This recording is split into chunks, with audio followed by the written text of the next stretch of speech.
Trollord Games. Join the fray.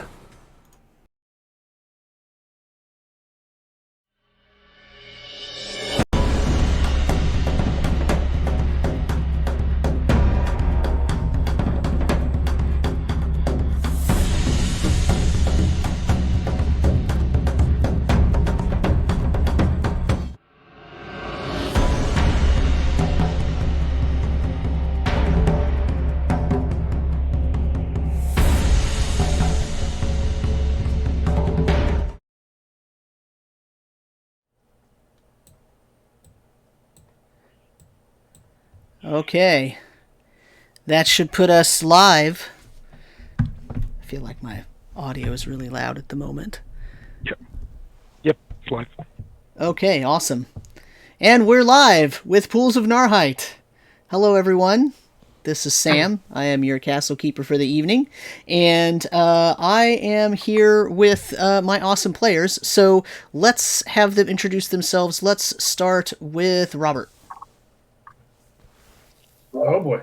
Robert playing a Dwarven Rune Mark, and I guess as he's going into training, it'll be a Skald playing him. Oh, they said wait for everybody to clear the ad. You know, when you go on Twitch and it throws an ad at you. Oh, yeah. So we can banter for a few minutes. Everybody has the whatchamacallit, owlbear up, right? I posted a link in the Discord. Yep. Yep. Yeah. Okay. Got it. There's nothing up there just yet that's so fancy or anything, but close all the windows I don't need here. Come on, computer. Okay. All right. Okay, I think that's long enough for the ad, do you think? Yeah, I think so. Yeah, All right. Max 30 seconds. Oh, okay, perfect. All right, well, hello, I am Sam, and I am your CK, or Castle Keeper, for the evening, and I am here to run a Pools of Narrheit game in the system called Castles and Crusades, which I think if you're here you probably already knew that, but let's have my players introduce themselves, and we'll start with Robert. Robert playing a Dwarven Rune Mark, who just got the second level, so I guess he's going into training, and there'll be a Dwarven Skald replacing him. Hopefully. And Matt. Hey everybody, my name is Matt. Tonight I will be playing Bestripholme Morningdawn, better known as Trip. He is a Primal Druid. You know, it's great when the player says, "Oh, I'm playing." Can't even pronounce my own character's name. Yeah, I had to go back and look at it. You know, I didn't want to pronounce it wrong. All right, and Richard. Yes, Richard Clayton playing Burnie Cohlm, human fighter. Awesome, and George. Hi, I'm George. I'll be playing Elgar Sampson, the impatient divine knight in search of glory and a bounty. In search of a bounty. And Alex. Hey, I'm Alex. I'll be playing Gillian Flynn, the halfling archer. And last but not least, Chris. Hey, everyone, I'm Chris. I'm playing Leanise, who's an Oraalau high elf. Or high elf Oraalau. Awesome. So, who wants to do the smallest/shortest of recaps? We don't want to spend too much time recapping, but I think we're in town, so we need to give a little bit of a recap so we can figure out what we're doing next. Trip will give it so he can earn some extra XP since he's new. Excellent. They had went and looked for the three, I think it's three, right, Rekmit? 3 acolytes that were lost. Entering the burial mound, the party encountered 2 sarcophagi in a circular room with a foot of water in the bottom. There are portcullises blocking paths to the north and south, with skeletons behind each. The names written on the sarcophagi were Elroy, and Patricia Branwalther, and also on the tombs was a symbol of Elor, with ruins, flying stones, and arrows, a little bit of holy turning and mighty blows. The group dispatched 10 to 12 skeletons. In each room was a crate. One was filled with copper coins, and another was filled with gold coins. Trimp and Leanise attempted to return outside for a little bit of nature healing, but the door was blocked with some kind of wood, giving him the idea that they might be buried alive inside. So Rekmet, Gil, and Burnie tried to open one of the sarcophagi, but were too weak to manage that. The whole group had to go over to the coffin and move the lid aside, breaking it, finding the skeletal remains of 2 people inside. With nothing found inside, the group moved the lid on the other one, found a metal box and an urn. Inside the box were a pair of gloves that radiated magic. Rekmet tried to open the urn, but Jake caught him and busted him. Burnie smashed through the front door, and the group decided to return to Indeliphin with their 2 chests of coins. Returning to Rekmet's cabbage farm, they found 190 ancient old gold coins and 5,000 older copper pieces, and underneath that were 3 gems, an opal, an amber, and a pearl.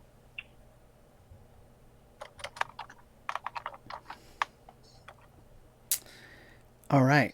So say that again. 190. 190 ancient gold coins. That was how many ancient ones? Okay. I just wanted... And 5,000 older copper pieces. And then we had Gloves of Dexterity, Scroll of Mirror Image, and a Scroll of Floating.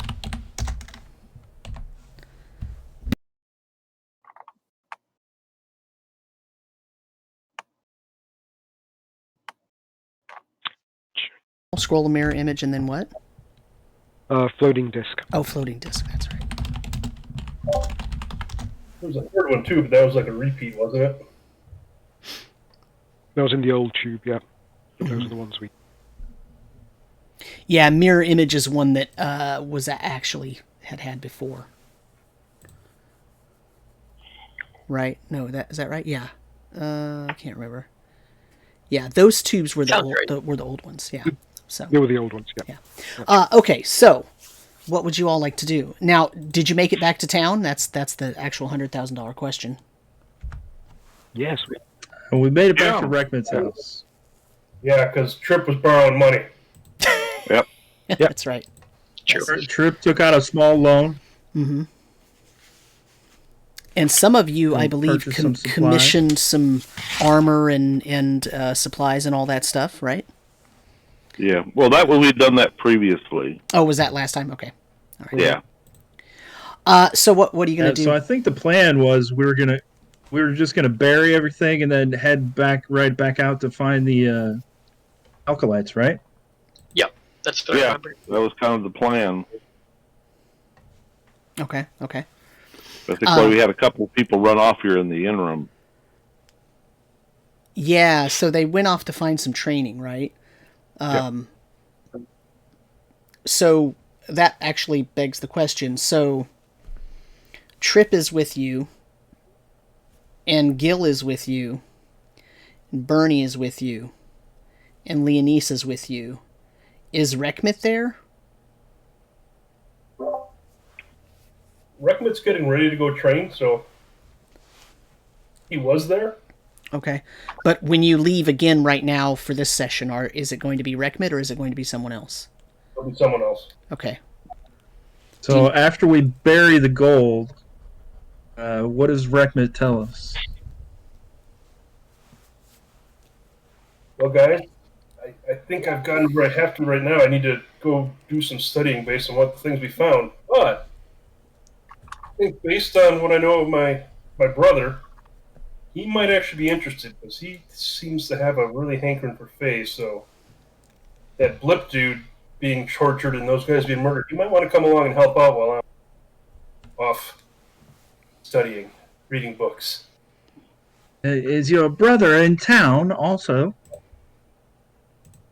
He just got back from a camping trip where he was off playing with, I don't know what he plays with.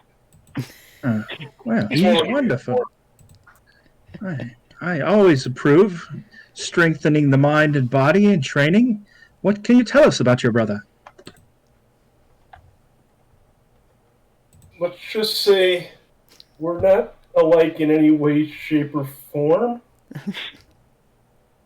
Oh dear. He don't get I mean, you might not believe this, that, I'm kind of, they call me a strange dwarf, so he's more like what you would think of as normal dwarves. If you've ever met any other dwarves, that is. If you haven't, then they're all like me. And at that point, I'll have Garek come in, and basically, you can tell there's a family resemblance, except that Garek is 6 inches shorter and twice as wide as Reckman. So he actually looks like a dwarf. Pretty much. Yeah, he's a stout little guy. So Reckmit was actually the tall one then. Yeah, he's like 6 to 8 inches taller than his brother. Okay. He pretty much towers over all his family. That's why they wonder if he's not really a dwarf. Yes, there's something wrong with that boy. Also, for the audience, by the way, we are having a giveaway today on tonight's episode. We are going to give away a free Troller Games PDF, but we're also going to give away 5 GaryCon ethereal badges.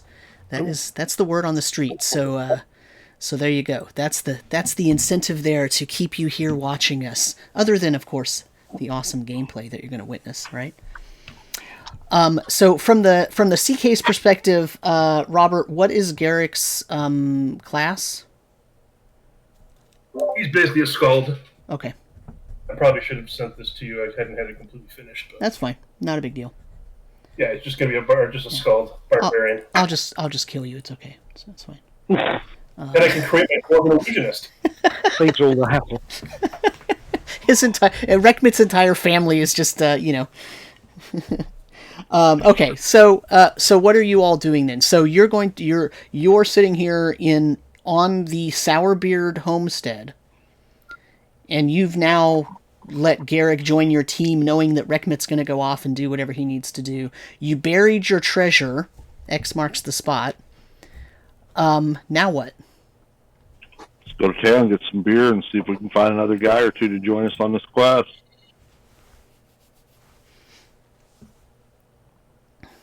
Or at least go to town and get some beer.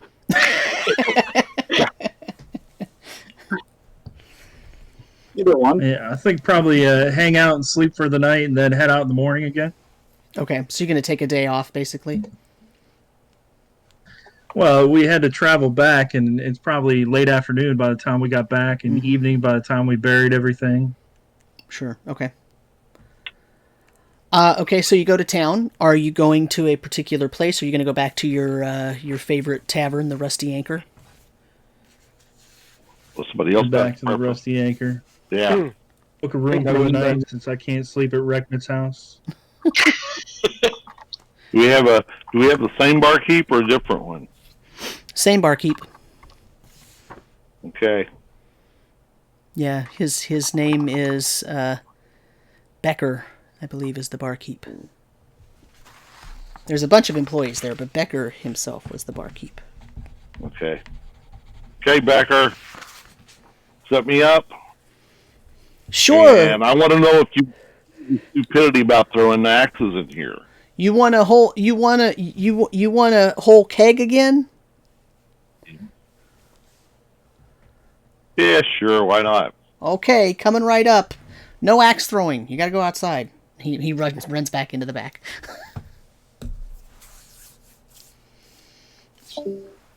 How do you even claim to be civilized if you can't throw axes in the bar? Well, he didn't say anything about not throwing swords. Ooh! Daggers. Where can I get one of those? Garek rips out his sword and is like, here you go. Try this. So Burnie will start measuring it out and trying to figure out the angle and everything and see how he's going to do this throwing swords. And you will note it's not a steel sword; it is an iron sword. Okay.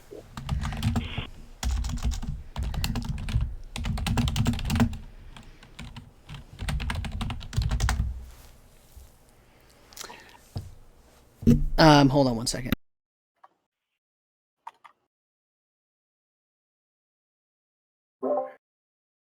A whole different type of troubled dwarf.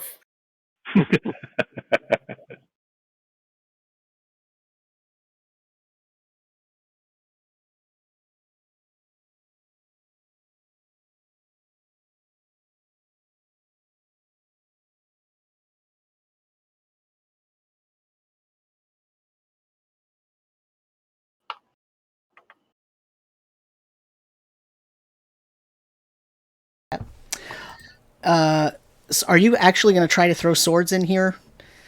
The barmaid is looking, the serving barmaid person, what's her name? You know her name. It is Lucy. Lucy is looking at you with her eyebrow raised, and she's kind of wagging her finger at Burnie. She says, "You know better, Burnie. You know better." Hey, he said we couldn't throw axes. Or swords. He did not say or sword. I'm saying it now. No sword throwing. We don't want to hurt our other patrons. You think my aim's that bad? I'd actually hit somebody?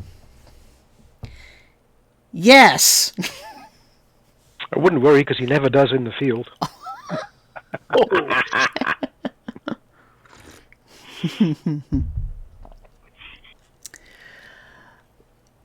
So he brings out the keg a minute later, taps the keg. He's got a bunch of big, pint glasses and whatnot for you. It's early evening, so the place is starting to fill up, and a lot of the townsfolk are there watching the keg be rolled by, and a little jealous, looking over at Burnie with their eyes wide.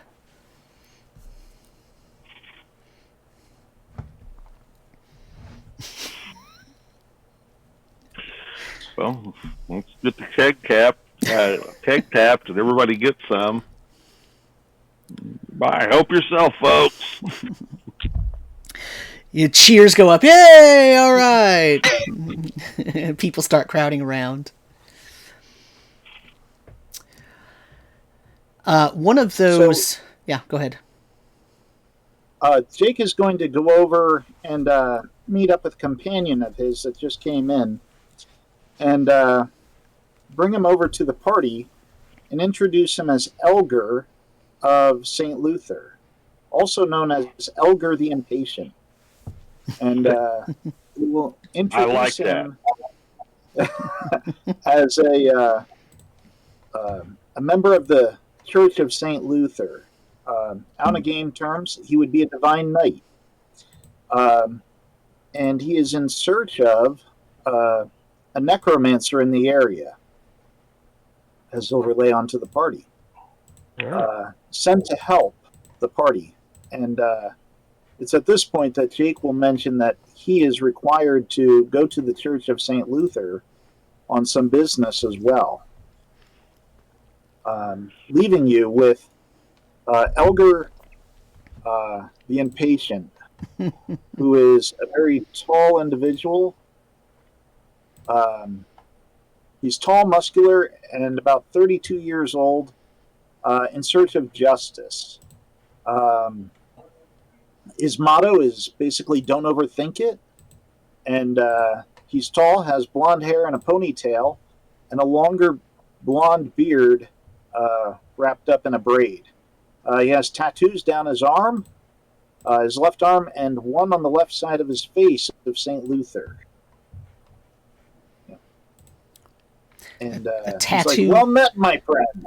A tattoo down the side of his face of what St. Luther looks like? Is that, or is it like the symbol of St. Luther? The symbol of St. Luther. Okay. And he will start partaking in the beer, the ale. Welcome. Like the tattoo. It is my commitment to my faith. Yeah, it's really committed to your face, all right. No, my faith, I said. See, my faith. It's a symbol. Oh, okay. That's cool too, I guess.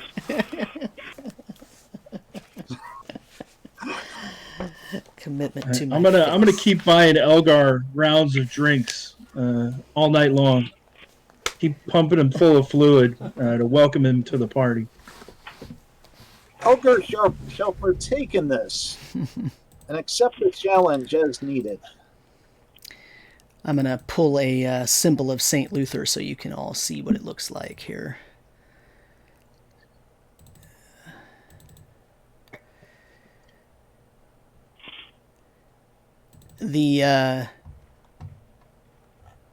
So Elgar is a big drinker. Is that what I'm hearing?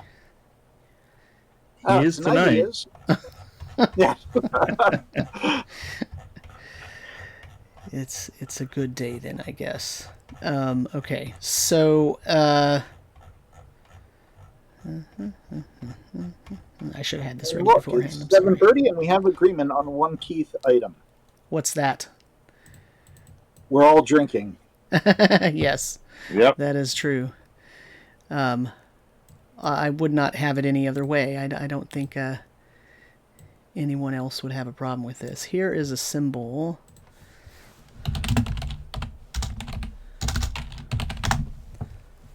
This is, oh, you know what? I can do it like this.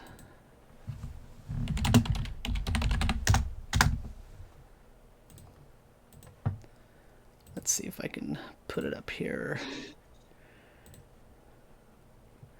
Let me put it on the handout screen. So the symbol that's currently flashing up there right now is actually not the symbol of St. Luther. That is the symbol of Eilor, because they found a symbol of Eilor on some things last time. So let's give you the symbol of St. Luther. So here is the symbol of St. Luther. Let's take Eilor away. Here's the symbol of St. Luther. Where are these showing? It's on Twitch. It's on the stream here. I can throw it in the Discord. Oh, for you to okay. see. Yeah. Let me throw it in the Discord here. Yeah, here we go. There you go. Okay. So that's it's one very long sword crossed with two others and a sort of bright light behind it. So, very actually reminiscent of Durandale, which shouldn't surprise any of you because this person is friends with Jake Tildor, and Jake Tildor was very much a proponent of Durandale and often went to the House of St. Luther. So it shouldn't be a surprise that these two individuals are acquainted.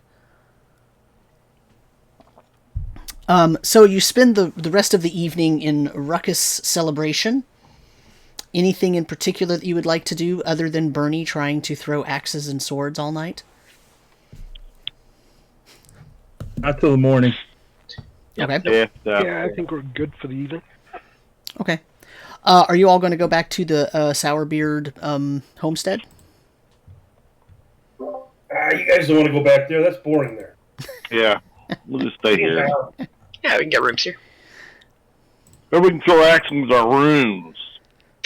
They can't stop us there. No one else in there. We aren't be bothering anybody.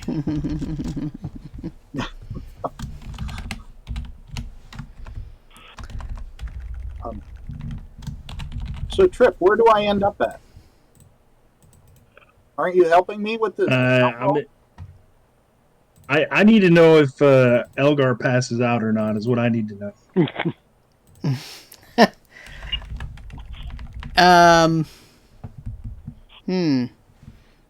That is a good question. Does Elgar pass out?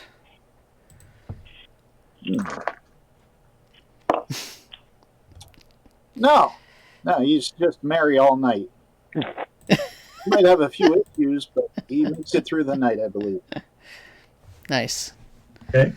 Doesn't get all pious or something as he tries to convert everybody. Oh. No, I'm just telling you everything that you don't know about you. Furthermore, Yeah, did you know? Nice. Okay, so... you All right. guys are the best friends. I love all you guys. You're so awesome. What's your name again? Yeah. So Trip has not been drinking as much all night, so he could wake up earlier. And as soon as he wakes up, he's gonna keep an eye on Elgar. And as soon as Elgar wakes up, he's gonna cast prestige. I don't even, man, that spell is so hard to say. Prestidigitation. Prestidigitation And I would like a tattoo to appear on Elgar's back that says "I love Luther." Kind of like right above his waist level. Yeah. How long will that last?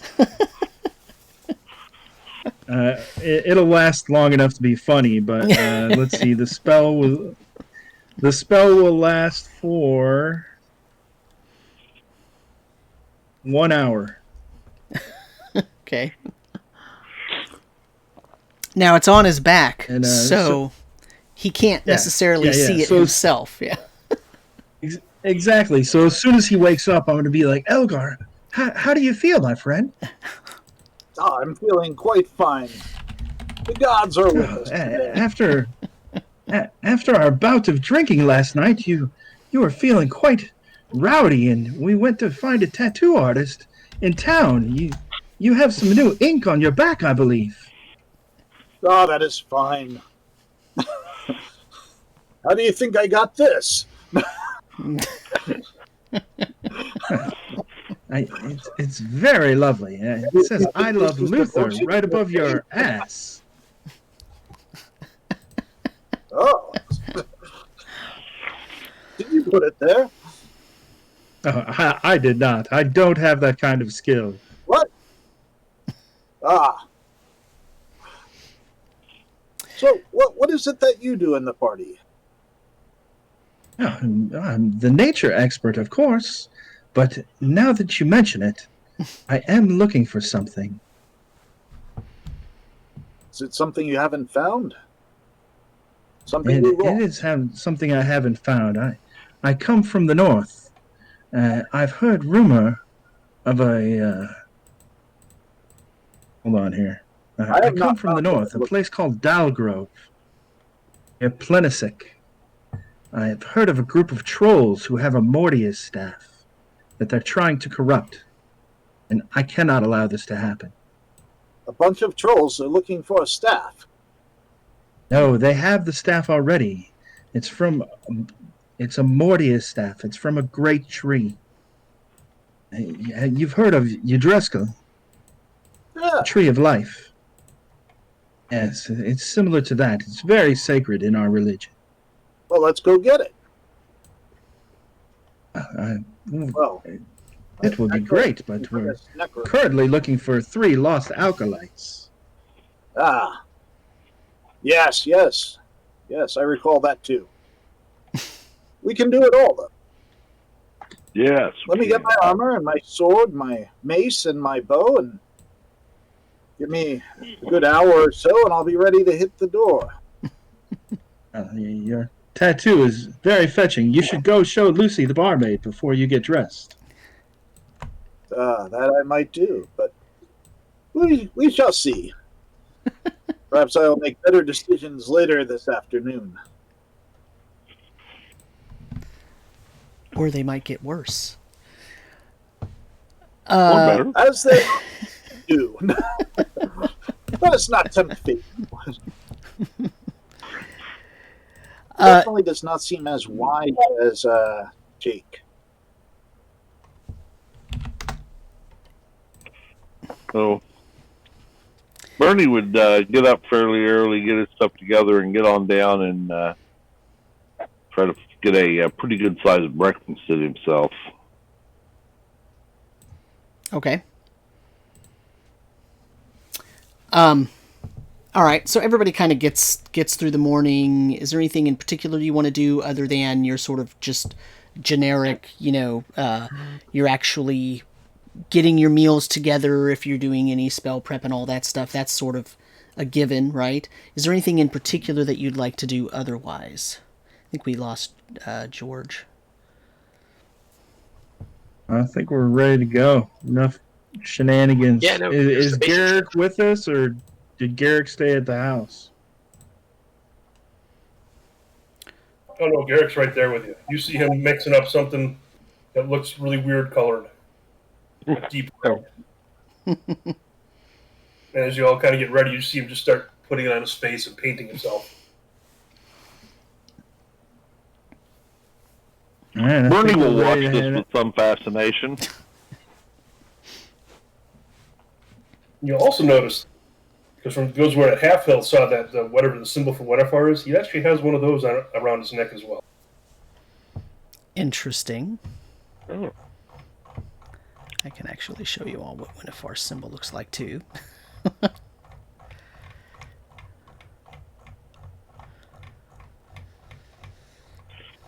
By the cobbler's ass, I've never seen such a strange tradition, young dwarf. What's that be all about? Oh, this is my preparations. Ah, From what I've heard from my I've heard of them.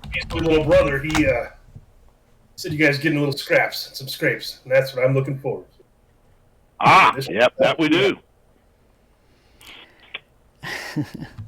Well, He'll pat his axe.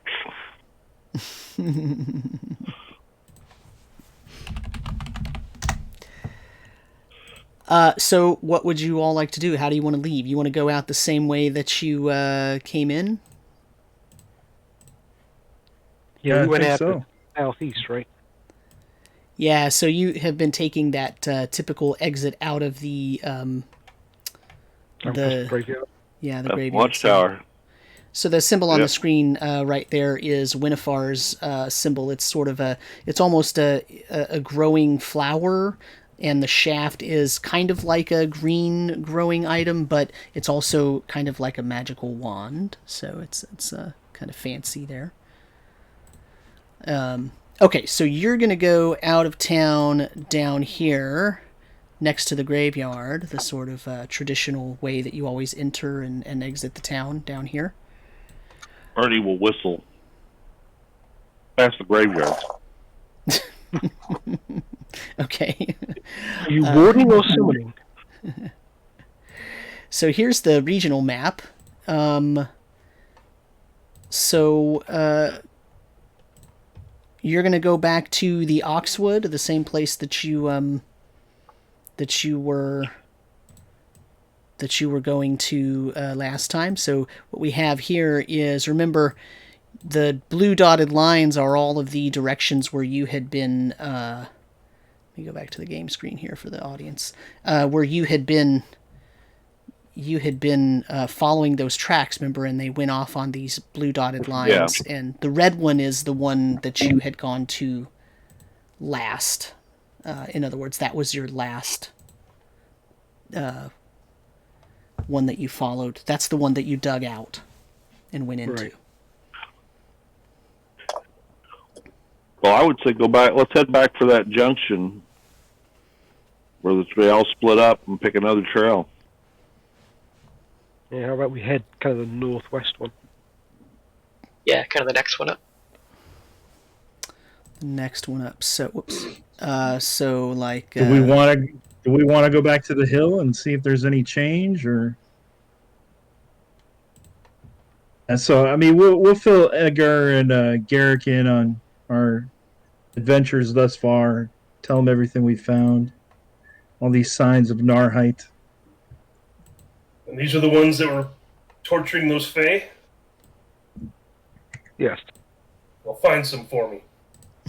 Well, we may find I'll go wherever you want me to go for them. Let's go. You got payback. Okay, so does everybody agree that that purple line is the one that you're entering or looking for? It's as good as any. Yeah. Yeah, Sounds good. Okay. Trip is going to look and see if there's any. Like, we already know that there was like goblin skeletons out there. I'm going to keep my eyes on the trees because that's where a couple were hiding before. Mm-hmm. But I'm going to try to look at the path, see if I can judge what kind of numbers, if there's any human footprints. Okay. Do you want to give me a wisdom check?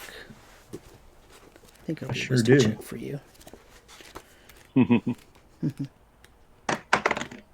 Oh man, first die roll is a 5, so that's going to be a 7 prime. You know, you do see tracks, but you can't really tell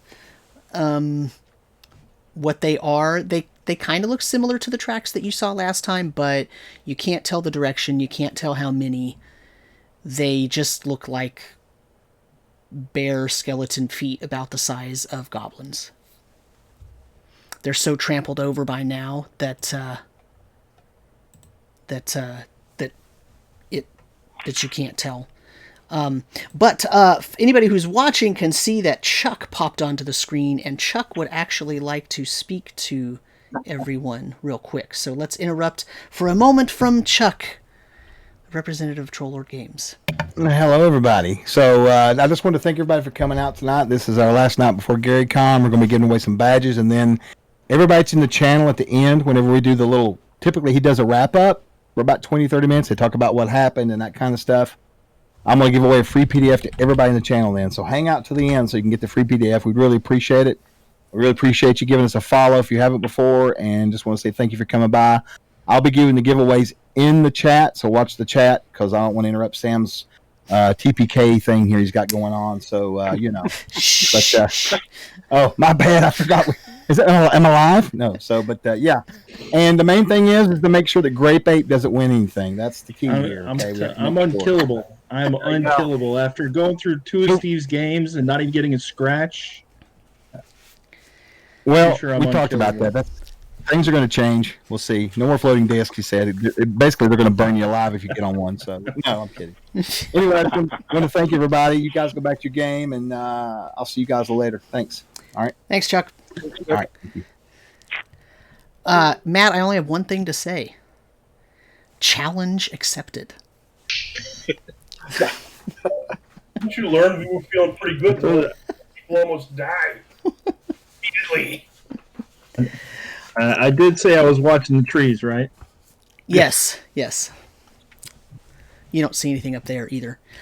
So, you know, the tracks that you were following last time were relatively easy to follow. In the forest, while dense, you were in an area that was basically next to where the actual road is, the trade road there that heads down to the glades. But this second path that you're taking is a lot denser. The woods are much more full of bramble. There are a lot of sections where you basically get blocked off and you kind of have to go around a large outcropping of brambles and thorny pieces in order to easily travel through. And it takes you quite a bit longer to travel the mere, 3/4 of a mile that you travel. But eventually you come to a smaller clearing, and it looks like there is a low mound of dirt in the middle of the clearing. The clearing looks to be about only about 20 feet in diameter. It's much smaller than the last one. And the mound of dirt is also much smaller. But it looks well tended, just like the last one looked. Okay. Oh, another burial mound, perhaps. That's what I'm thinking. Well, Druid, I think you got a good idea. Let's make a round around this clearing and check out the trees in the area to see where the skeletons may come from or where they are.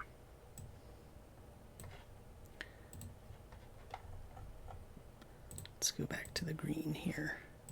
So this was the last one. Okay, I'm going to clear this.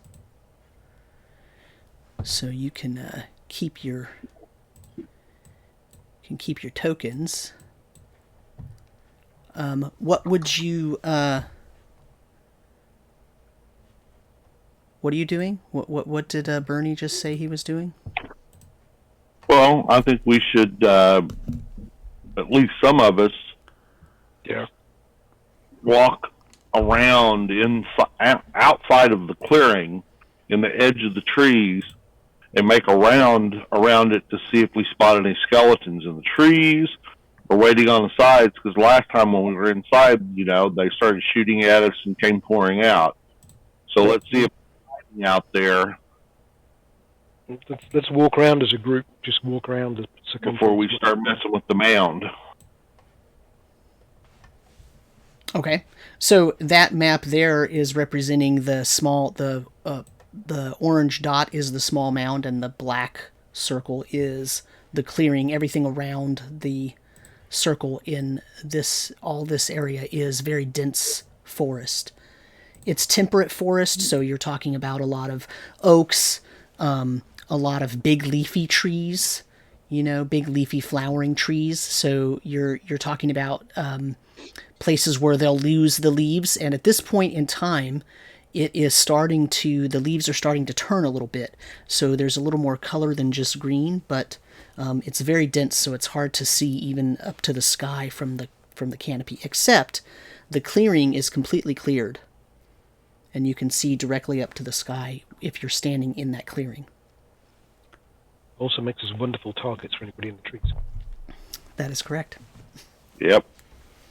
Yeah. How about we head north and go around in an anti-clockwise direction? Yeah. Let's just start and stay together and just make it one big trip around. Mm-hmm. Okay. Are you stealthing, or are you just being careful, or what are you? How are you approaching it? Well, I'm assuming, given that it's kind of overgrown, that it's hard to be stealthy. Yeah. So just be careful. Okay. Looking well. Okay. And the first raffle started, chat, so if you want to type !raffle to get entered. Awesome. There you go.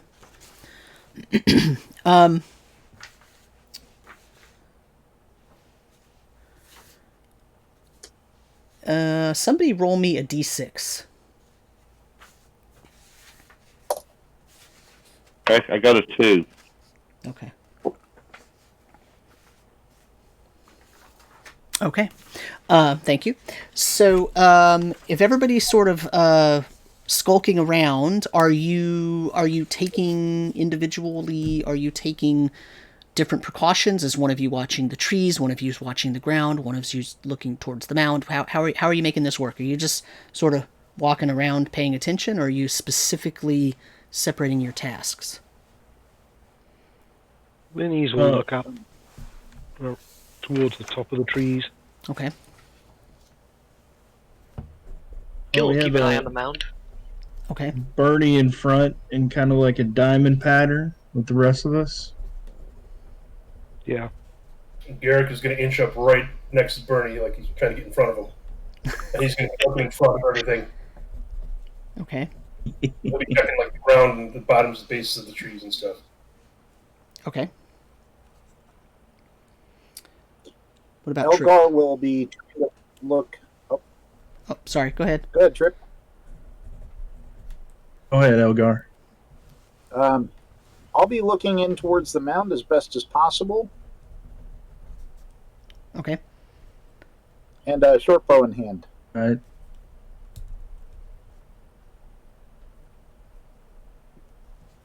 And Trip? Trip is just going to be keeping an eye out at our rear, making sure nothing sneaks up behind us. Okay. All right, so if everybody could give me wisdom siege checks, that would be wonderful. Also tell me, when you tell me your result, tell me if it's prime. Trip got a 13 prime. Okay. Elgar got a 3 non-prime. Yeah. Leanise got a 14 secondary. Burnie got an 11 prime. Gil got a 1 non-prime. It's really immaterial at that point.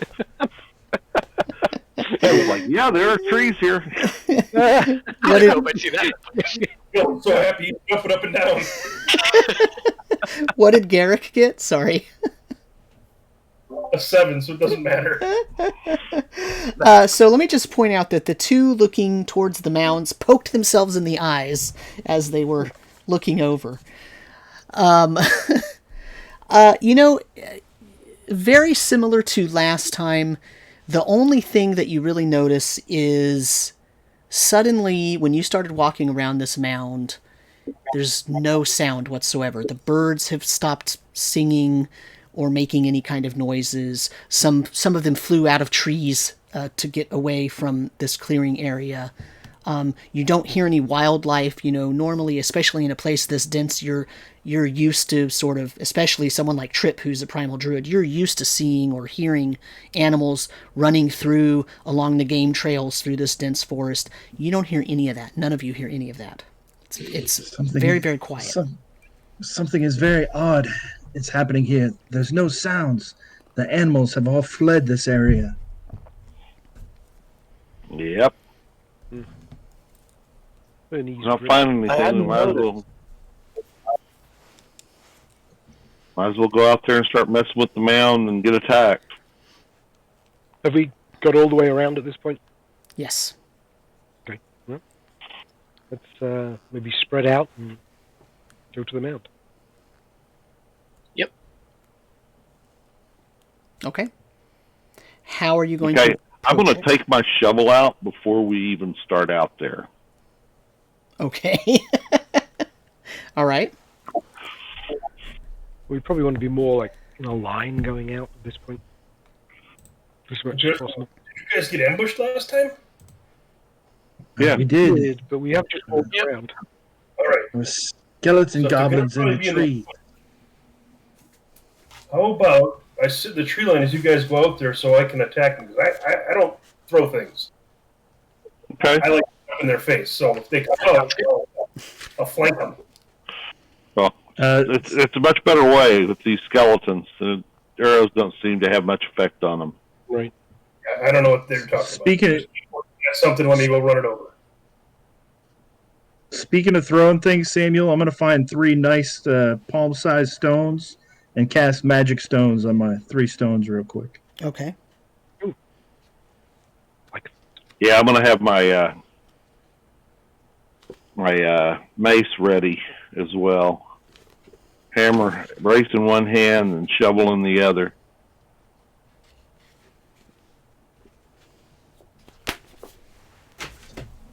I look at Burnie and I'm like, what's wrong with your sword? Or your axe? This, I'm going to hold up my mace, does a much nicer job on these critters. What critters? You want to break bones with these, there's no flesh to stab. Oh. Jake will get his club out. Okay. Or, sorry, Elgar. Jake's back at the House of St. Luther getting his club ready. Yeah, that's because Elgar got his club on last night, so... Thinks he's Jake. Okay. So who is going to enter the clearing first? I will. Burnie will. He'll stride on out there.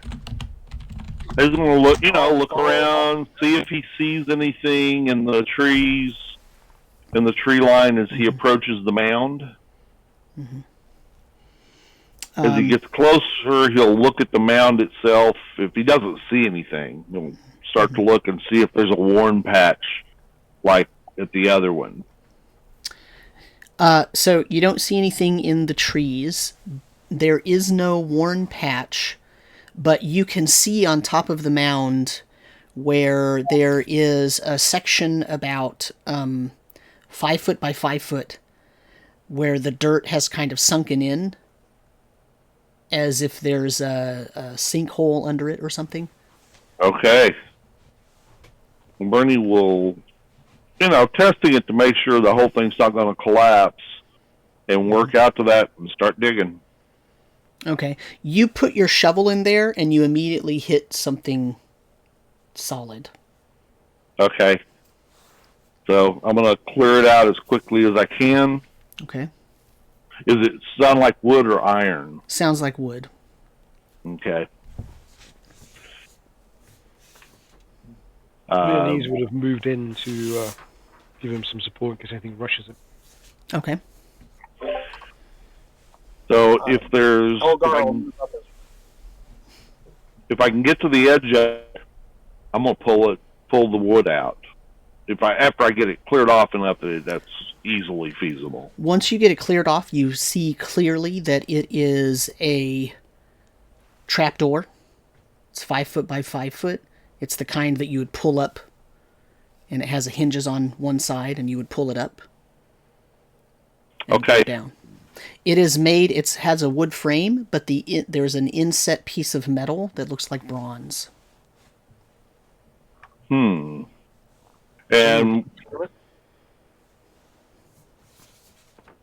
Say that again. So is there any writing on it? There is no writing, but there is. Nope, no writing. Not even a stamp or anything. Just a flat bronze plate. flat bronze plate. I mean, just like a plate on the door. Is it like a latch or a handle or a? It's more like the door is a piece of wooden frame, a couple of inches thick, around the entire outside of the 5-foot piece, and the actual door itself is the bronze piece of metal. Got it. Oh, okay. So it's Okay.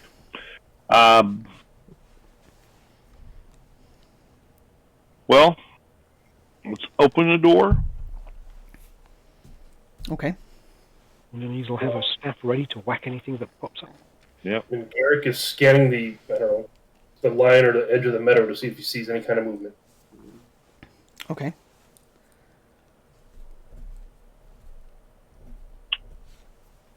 What is Gil doing?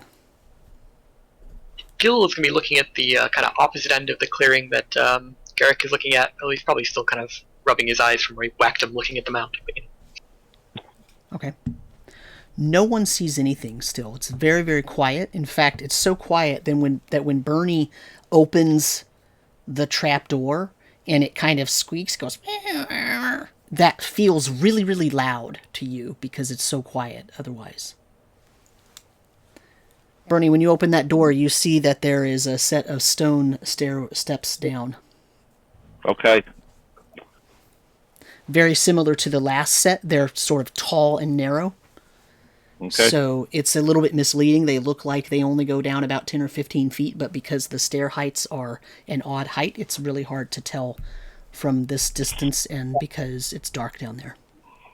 Okay, Leanise, you ready? Yep. Okay, I'm going to start down, and when I get in about waist deep, I'm going to take the shovel, and if I can jam it into the back of that door, I'm going to pop that thing right off the hinges. Okay. And I'm... You want to give me a strength check? Sure. Ooh, no. I rolled a 1. So it's like a 6 or something, but it doesn't matter. Your shovel is now stuck in between the two hinges of the door. Okay. Oh, that might be effective. Yeah, at least, at least that'll it's work. close. So that's one way to keep it closed. Keep it open. Just mind your head as you're going down. Yeah. Mm-hmm. So, light a torch, then, Okay. and head on down into the depths below. What's Elgar doing? He's going to try to follow along with Burnie, unless Leanise tells him otherwise. Okay.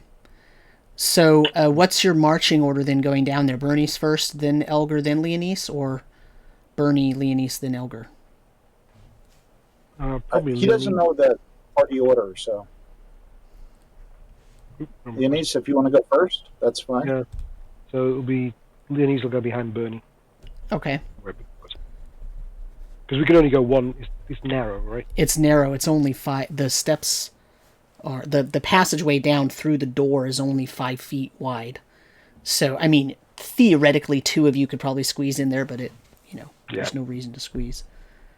Yeah, because then she can jab at anything on this staff. I will wait for the little ones to go next. What's everyone else doing outside? So Burnie, Leanise, and Elgar are going in. Is everyone else sort of converging on the opening, or are you staying back, or what's happening? I'm going to glance toward the tree line one more time, and then descend into the depths, Okay. Come on, little trip. scanning. Seeing as Garek can't get to the front, he's going to kind of wait till the end and hope something comes at him from behind. So he'll wait till the last person gets to the mound, then he'll dart out. Okay. Gillian considers himself a little person as well, so he'll follow Trip before Elgar then. Okay. Run between Elgar's legs. Yeah. Come on, Master Dwarf. Okay. Should I wait for you, or go ahead? Go ahead. I hate bringing up the rear, but Well. maybe we can back to the rear. Then I can have fun. Okay, so let me put up a new. Let's put up a new piece of paper here. So some of your tokens are already on here, and some of them are not.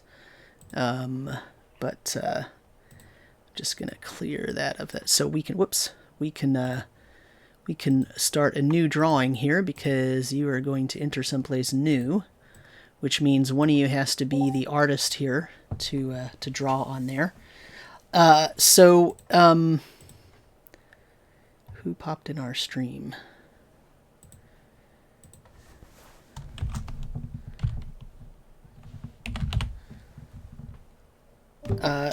Yeah. If you, I don't know if you want to nominate someone to draw the map there for you, but I will tell you what you see as you start walking down. Burnie, as you descend the steps, the room itself opens out into a roughly square room that is about 25 feet by 25 feet, but it has rounded corners. Okay. And there, in the middle of the north, east, and west walls, there is a 10-foot passage, 5-foot wide passage that comes. Oh, you know what? No, I'm lying. So it is very much larger. It is. I was looking at the squares on this map are 5 feet, but my map that I have here I drew with 10-foot squares because I'm like that. So this room is actually huge. It is 50 by 50. Okay. Wow. But with rounded corners. It's a 50 by 50 foot square with rounded corners. And in the middle of the north, south, and east walls, there is a 10-foot wide passageway. It's more like this. If you use a line, here's what you get. You get something like this.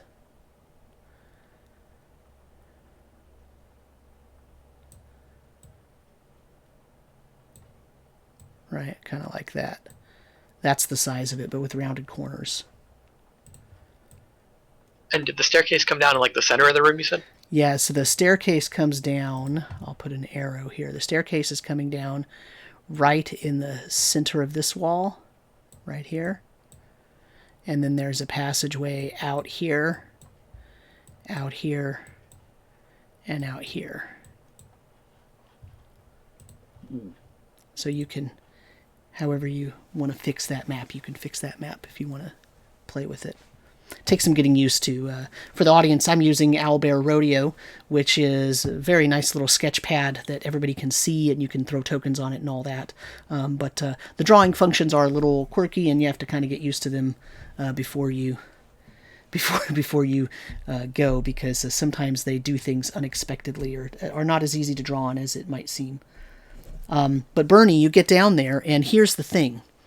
There are 4 enormous pillars in this room, and right in the center of the room, there is an enormous stone throne that is covered with cobwebs.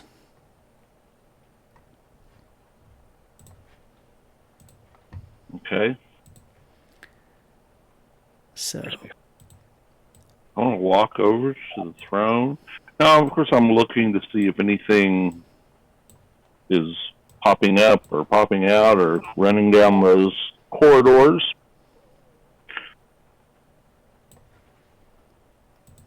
As you move up to that, Leanise will move to the northern corridor to listen. Oh. See if anything's coming down there.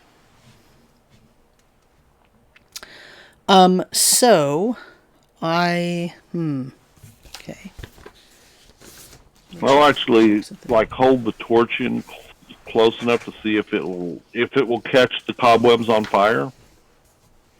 Well, so as you're doing that,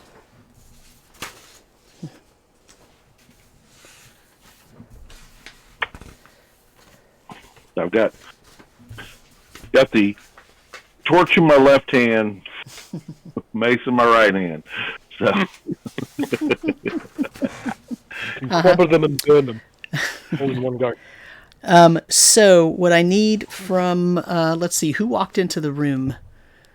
Leanise walked all the way over there. Burnie is standing, it looks like, in front of the throne. So here's what I need.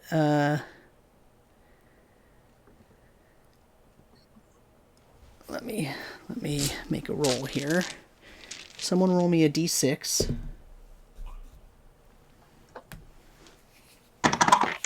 I got a 6. I got a 6. Okay, so as Burnie, as you're thinking of sort of putting the torch out and trying to set those webs on fire, Yeah. you notice there are a couple of very thin, almost imperceptible strings going all the way up to the ceiling. And as your eyes are starting to sort of follow those, just instinctively, you see movement on the ceiling. And now we roll initiative. Oh, wonderful. So, initiative, I think it's Leanise's turn if we're still going in order Yep. from last week. We're still doing side initiative, so...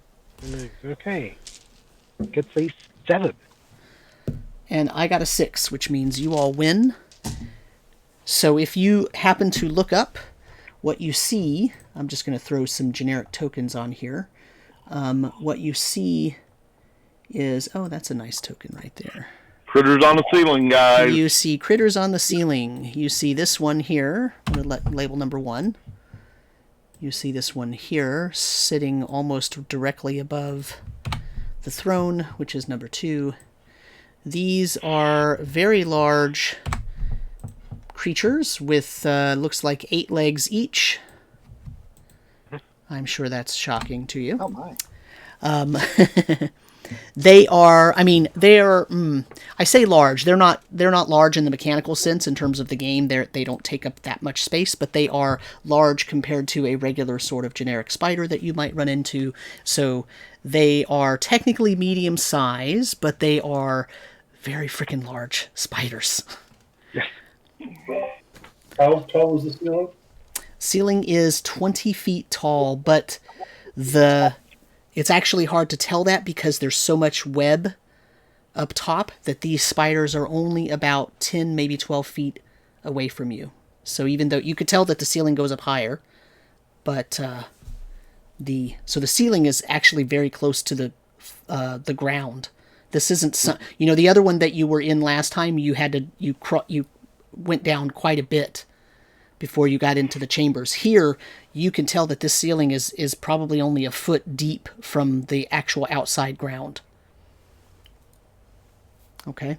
But there's so much cobweb up here, there's so much webbing, that these spiders are a lot closer to you than the 20 feet above, because you came down the stairs about 20 feet. So what would you like to do? Leanise will shoot a bow at number 1.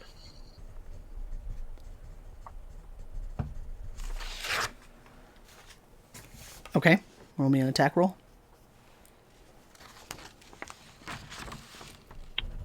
So that's an 8 in total. That's not going to hit. Yep.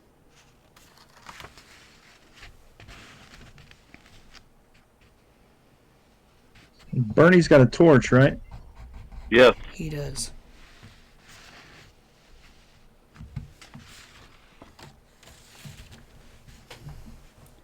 So that was Leanise. Who's next? Yep. Burnie? You going to try to Okay. burn it? Yeah. I'm going to do that. And, yeah, see if that'll catch it on fire.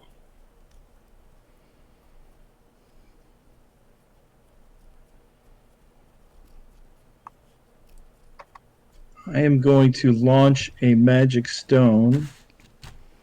Hey, so let me ask you this, Samuel. On downtime, the magic stones don't lose their magic until I throw them. So during our last downtime, when I had 3 days, if I cast magic stone every day, can I get 3 magic stones per day? No. What? Build up Sorry, my arsenal. You cannot build up an arsenal with that spell. I know that is a popular reading of the spell, but there's a reason I'm saying no, and it is... He doesn't want you to have 12 magic stones. Other than that. All right, I'm going to launch a magic stone at number 4 then. So let me put it this way. As time goes on, after you imbue those stones with the magical properties, the magic wears off of those stones relatively quickly, so that's going to last probably not longer than 10 minutes, maybe maximum an hour.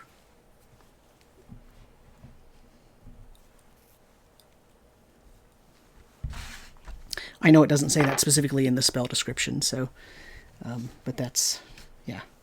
So what did you Gotcha. do? You're throwing one at which I'm one? launching at number 4. Okay. And what's your attack roll? Attack roll is 6 on the dice. That's going to be an 8 total. Yeah, nope. Goes off and bounces around into the spider webs. Gil, Elgar, and Garek. Elgar is going to throw a bless spell on the party Okay. to give everyone, I believe, a +1 to hit. Mm-hmm. Nice. Okay. Elgar, when you're going to bless the party, you should do that first. Well, it's a problem with party initiative, my friend. Don't worry about it. Garek's going to charge up and jump up and try to hit that spider Okay. with his broadsword. How tall is Garek? 5 foot, 4'11". Okay. Give me a Just swinging it air. give me a strength check. Strength check. I don't have his stuff memorized.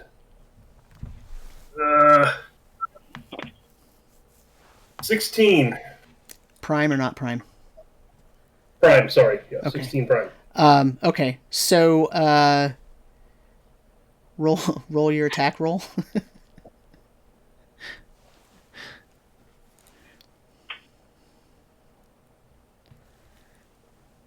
$16. Okay, that's gonna hit.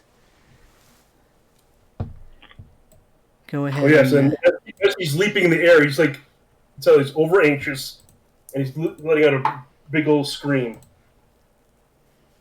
5, and I do add the strength bonus on this, don't I? So that'd be Yeah. 8. Yeah, I got to get strength versus dex figured out in this game again. So how much Yeah, so damage? it's 8. 8 damage. Okay. So you oh, I gotta calculate something real quick. I forgot.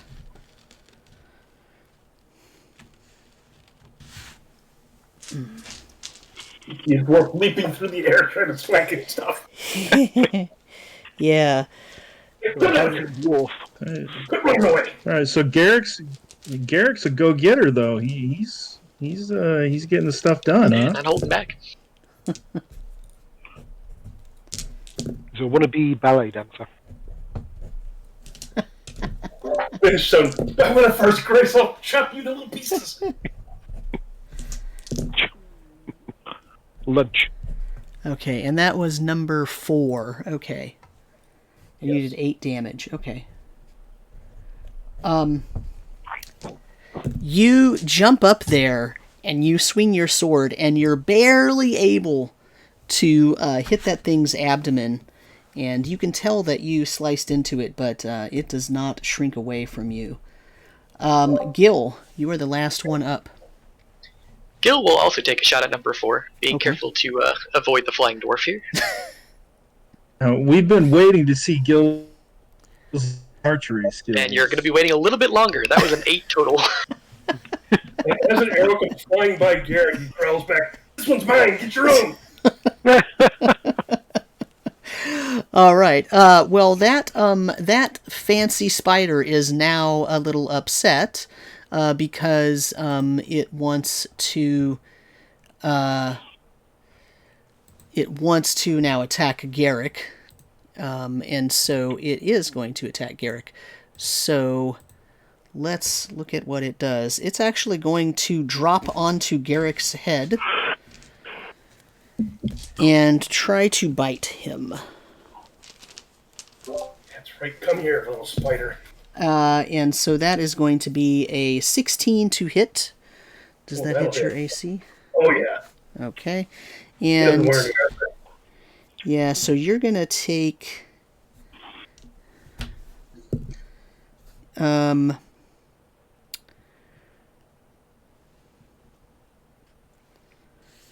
damage, but I need you to make me a Constitution saving throw. He rolled a 19. Let me check his. 21. Okay. And Brian. Yeah, he's a strength and constitution dwarf. Okay. And you are going to take... need to dump my dice out. Can't find them all. Here we go. You're going to take 1 more damage from poison. Well, that's better than going, I need to dump more dice out because I need more damage dice. Meanwhile, this one, number 2, sort of moves over and is going to drop onto Burnie's head and attack him. And it tries to bite Burnie, and I also rolled a 16. Does that hit your AC? Yes, that hits me. Alrighty. You are going to take 5 damage, and then I need a Constitution saving throw from you. Okay. Say 14 non-prime. Okay. You take 4 poison damage, and you are now paralyzed. Okay, I'm down as well. I'm on top of that. Burnie falls down and has a giant spider on top of him. How much damage did you take, Burnie? 9 points. Ooh. Yeah, it's pretty rough.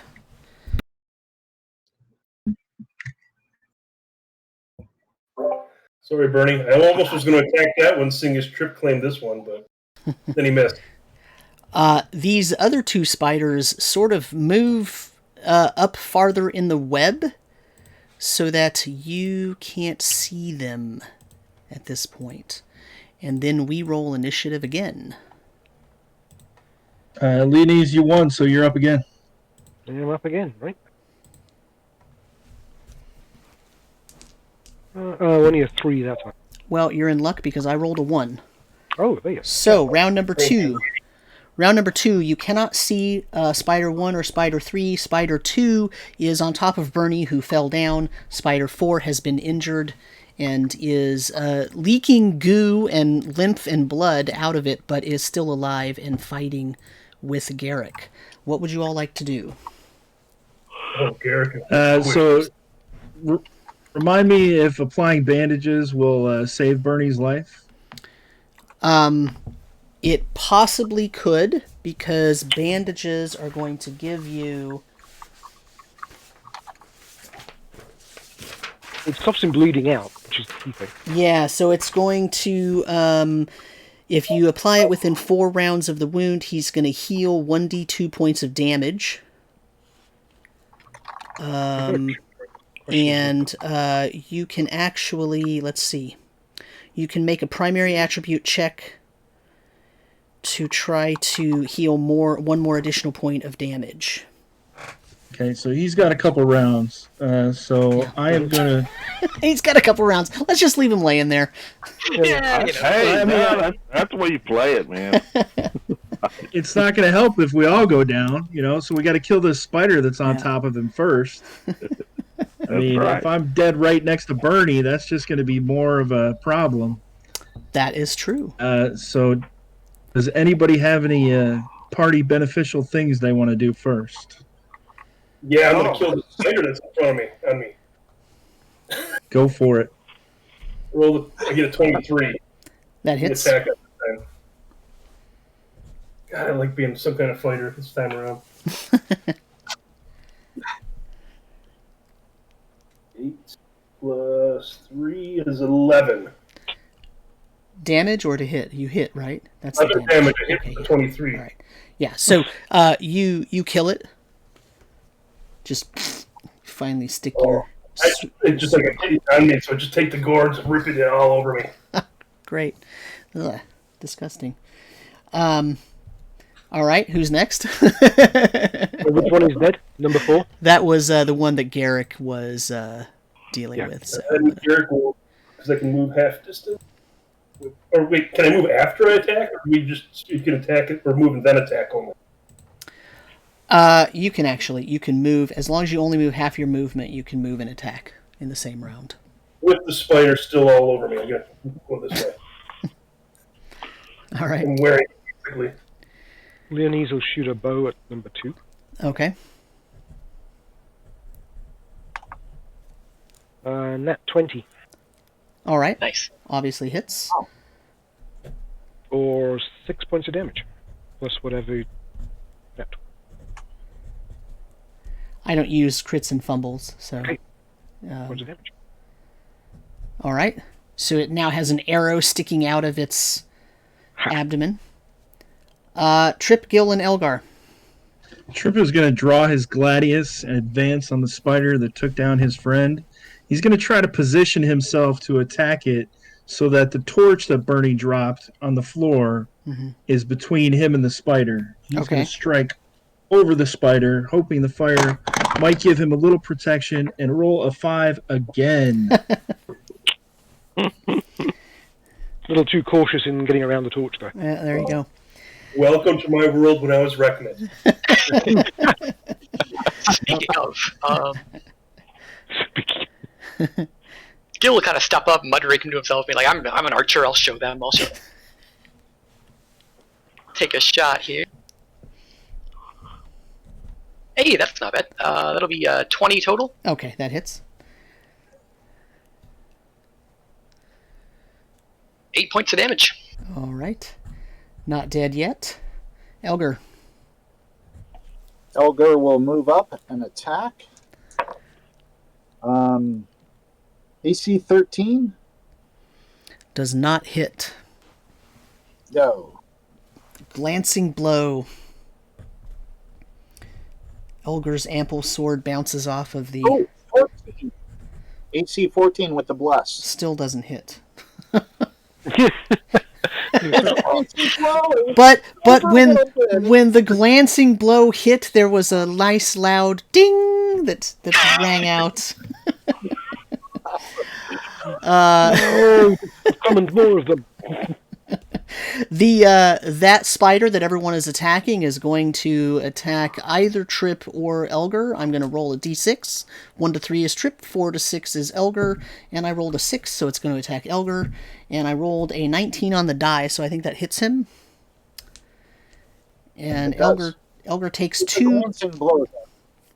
Right, yes. It takes 2 points of damage, and I need a Constitution saving throw from you, please. That's a fail. Okay, then you take an extra point of poison damage, and you are paralyzed.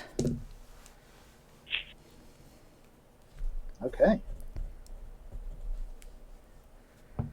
All right. All right, and anyone who's paying attention can see the other 2 spiders sort of walking around, more towards the group, but kind of staying around the outskirts, and does not attack. And so that means we roll initiative again.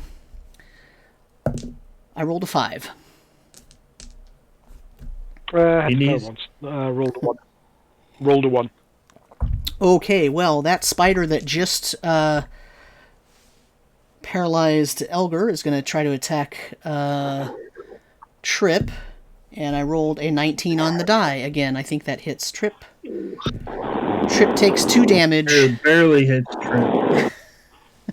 Trip takes 2 damage, and I need a Constitution saving throw. Constitution saving throw is 3 on the dice. That's going to be 4 total. Yeah, you take 4 points of poison damage, and you are paralyzed.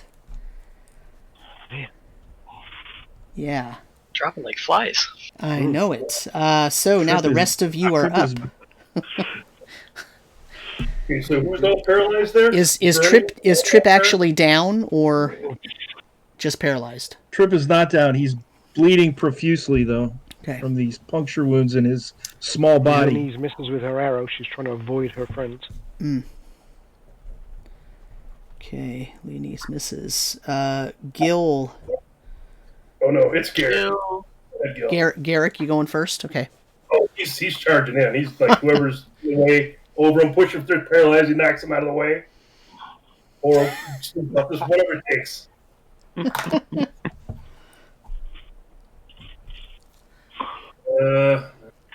13, 14. Is that counting the bless? I was going to say, bless him there. Trip's not dead, so his spell is still around. 15. Okay, that hits. Come on. And then 10 more points of damage. Okay, that kills it. It curls up the way spiders do. You know, its legs curl into its body, and it kind of falls over.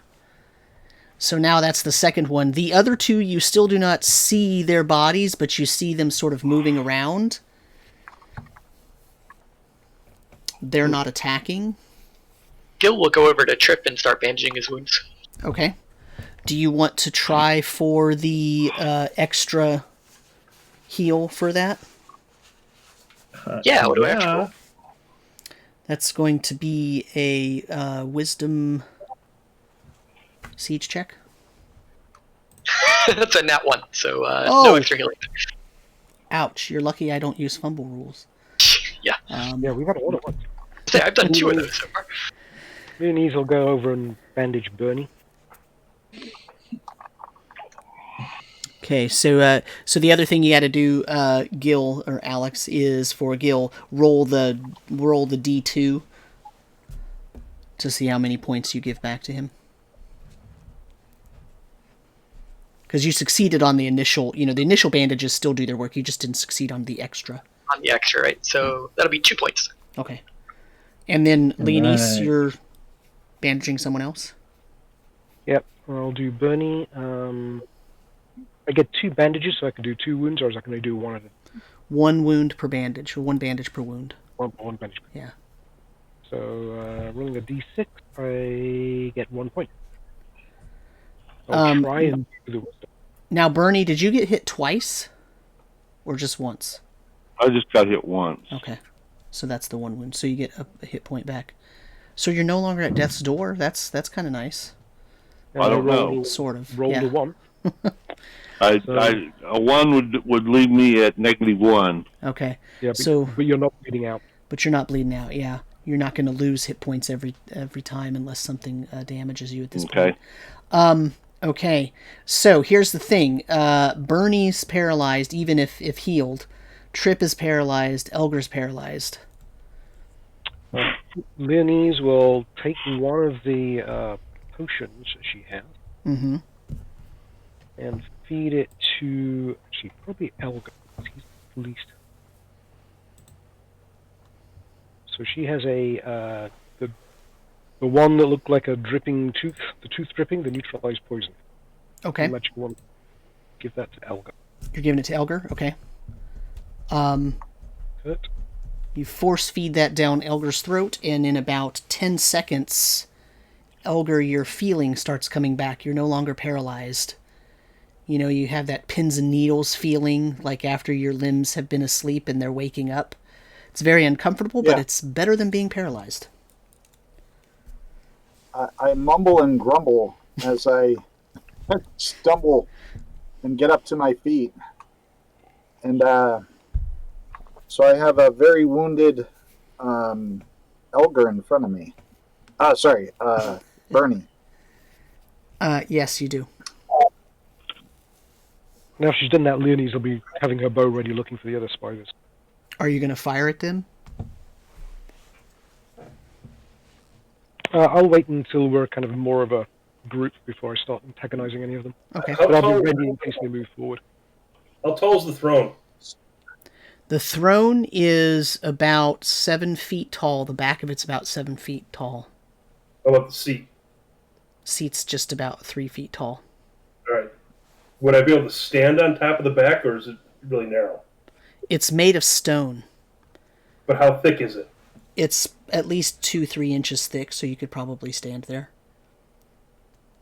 He's going to definitely... Oh, yeah, okay. Garek's going to try and crawl up on there and just start yelling at those spiders, trying to get him to come to him. At their webs, trying to tick them off.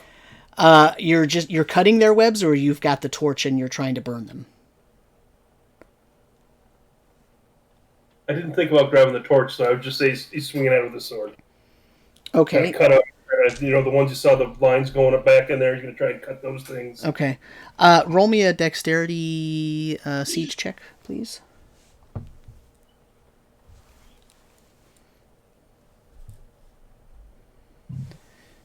Meanwhile, what are Gil and Elgar doing? Go ahead, Gil. Gil's got his bow out, is looking at the spiders like Leanise is here, but seeing that Garek's hopped up, I'll call out, do you want the torch? I can chuck it up to you. Well, I rolled a 7 non-prime, so let's see if I fall on my butt Fair. You climb up there, but you're unable to balance yourself enough to really, swing and do damage to those webs other than just wild. Your arms are swinging wildly. And when Gil hands up the torch, you will grab it for the next round or whatever. Well, thank you. Flailing wildly, now with the torch in the other hand. Okay. What could possibly go what wrong? could go wrong? Okay. So Elgar is going to cast remove paralysis on Trip. Okay. To get him back up. And with that, I made a Constitution check because it's a 2nd level spell, and I made it. Okay. Otherwise, I would have lost double my mana for that spell. Okay. Okay, so that was on Trip. So Trip, very similar to what you just heard me describe about Elgar, you start getting your feeling back in about 10 seconds, but it's very tingly, pins and needles, not immediate, but you can tell that everything's coming back. And after about a minute or so, it's all fully back so that you can move around and do what you need to do. Excellent. So what's everyone doing? So, Garek, are you going to try to burn those webs now? Oh, he walked away from his computer. Yeah, he stepped out. Yeah. Okay, well, while he is up there, you see him trying to balance on the back of this stone throne. And he's having a hard time, and he keeps moving his arms, both of which have something in them, but he's not quite hitting the webs because he's trying to balance. So while he's doing that, what is everyone else doing? Sort of lying prone. Poor Burnie's still paralyzed. All right. Can I put one foot down on the arm of the throne and get a little better balance? Okay. And I know then, we can't. We're too short to go all the way to the seat. okay. And then I will not try to burn the webs. Garek will burn the webs.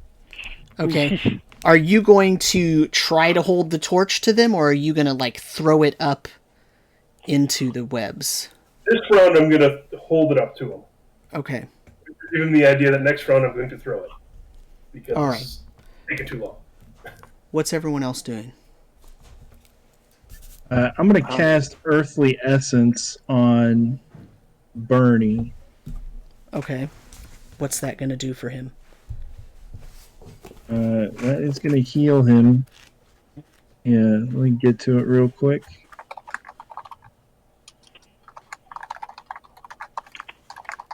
Stepping into the primeval world of the dungeon earthen room that we're in. I'm going to lay one hand on the earth and one hand on Burnie's chest, one small little gnome hand, and cast my earthly essence. He's going to heal 1d8 of hit points. So let's see. Does the bless help for this too, or no? No. I rolled a 5, so you get 5 hit points back. And when you flutter your eyes, flutter open and look at me, my little face is going to be right above yours, and I'm going to be like, "You must stay in this dungeon for a day, or you will lose the benefits of the earth." His eyes don't flutter open because he's paralyzed. Oh, well. I'm gonna. They were already open because he's go. paralyzed. But he's going to gain 5 hit points and a +1 to any non-combat related actions in the natural environment. Okay. All right. So those spiders are just kind of hanging around over in the corner somewhere. They're moving around doing something, but you really don't have a very good view of them because they're under the kind of canopy lower portion of all the webs. So you're not really sure what they're doing. Don't like that. They're not attacking, but they are moving. So I'm going to drag Burnie over to the entrance that we came into, just so that way, you know, if we have to get out of here quick or just a little bit more protection, hopefully, and I will like put him on the steps or whatever we have there, the hallway, Mm-hmm. and I will stand over him or, you know, in front of him, so that way nothing can, I don't want him to be bait. So Okay. I'm defending him. Okay. Leanise will shoot an arrow at ones she can see moving around. Okay. Go ahead and roll the attack roll. That is that's going to be a 19. It's a 9 on the die, which is 10 plus... Oh, that's going to miss that. 13. Yeah, that misses. Trip, what are you... Oh, Trip, you just cast that. Gil, what are you doing this round? Gil will take a shot at the other spider that's hanging around. Okay. Which one? The one... there's sort of one to the north and one to the south in the corners. I'll shoot at the one to the south. Okay. I will put them back on here so you can kind of see them. They're not really all that visible to you. Do we still have Bless going? Yes, still going. So that'll be a 15 total. Okay, that hits. 5 points of damage. Okay. Hey, your archer's coming alive, everybody. Yeah, Nice. doing things. Let me go. And Garek, I need you to make me a dexterity saving throw.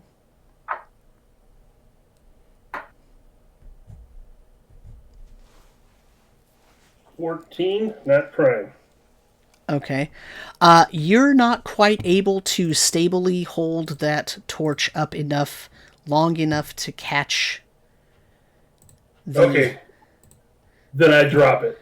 Because I heard the twang of a bow, the squeal of a spider. Was it to the south he shot it at? So I wouldn't have seen the arrow? Yeah. Yep, exactly. And I'm going to jump off this and go for the one to the north. That's enough of this. Swinging a stupid thing around. This is ridiculous. But now you're over to the south just swinging your sword around because you can't really reach the spider anyway. I like Garek. I like Garek a lot. We lift him up. So... Toss me. The what now? Toss me up in the air and stab me. Quick, let me get on somebody's shoulders. Dwarf. Okay, so let's roll initiative one more time. I rolled a 7. So Leanise lost. Who's up next?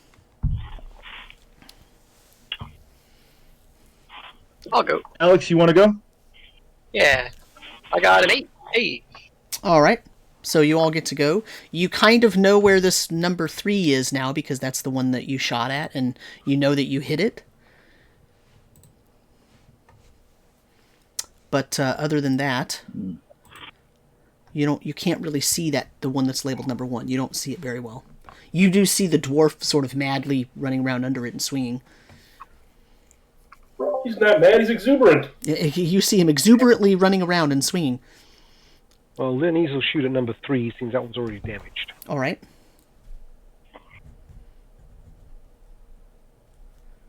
Man, that's another 13. That is another miss. Trip, Gil, Elgar, Garek.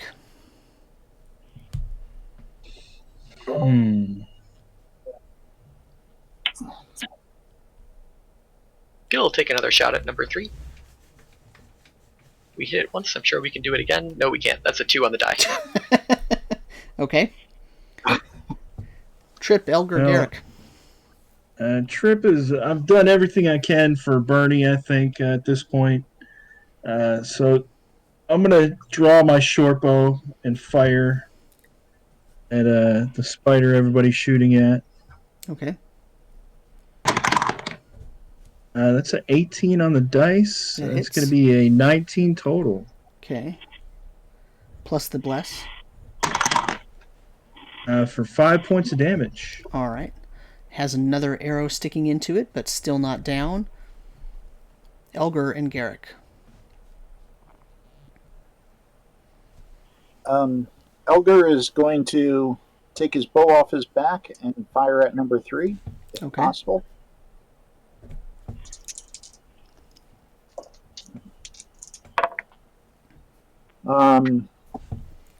AC 18 for 4 points of damage. All right. Garek.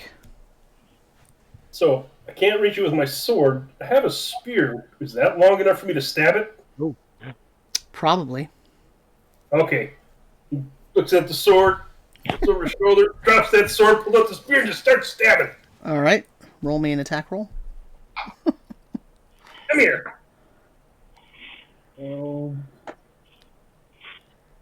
16. That is going to hit. I never thought I would use my spear, so I gotta see what that does. I think it's a D6. Yep. Well, I rolled a 6, so 9 points of damage. All right. I don't like spiders anymore.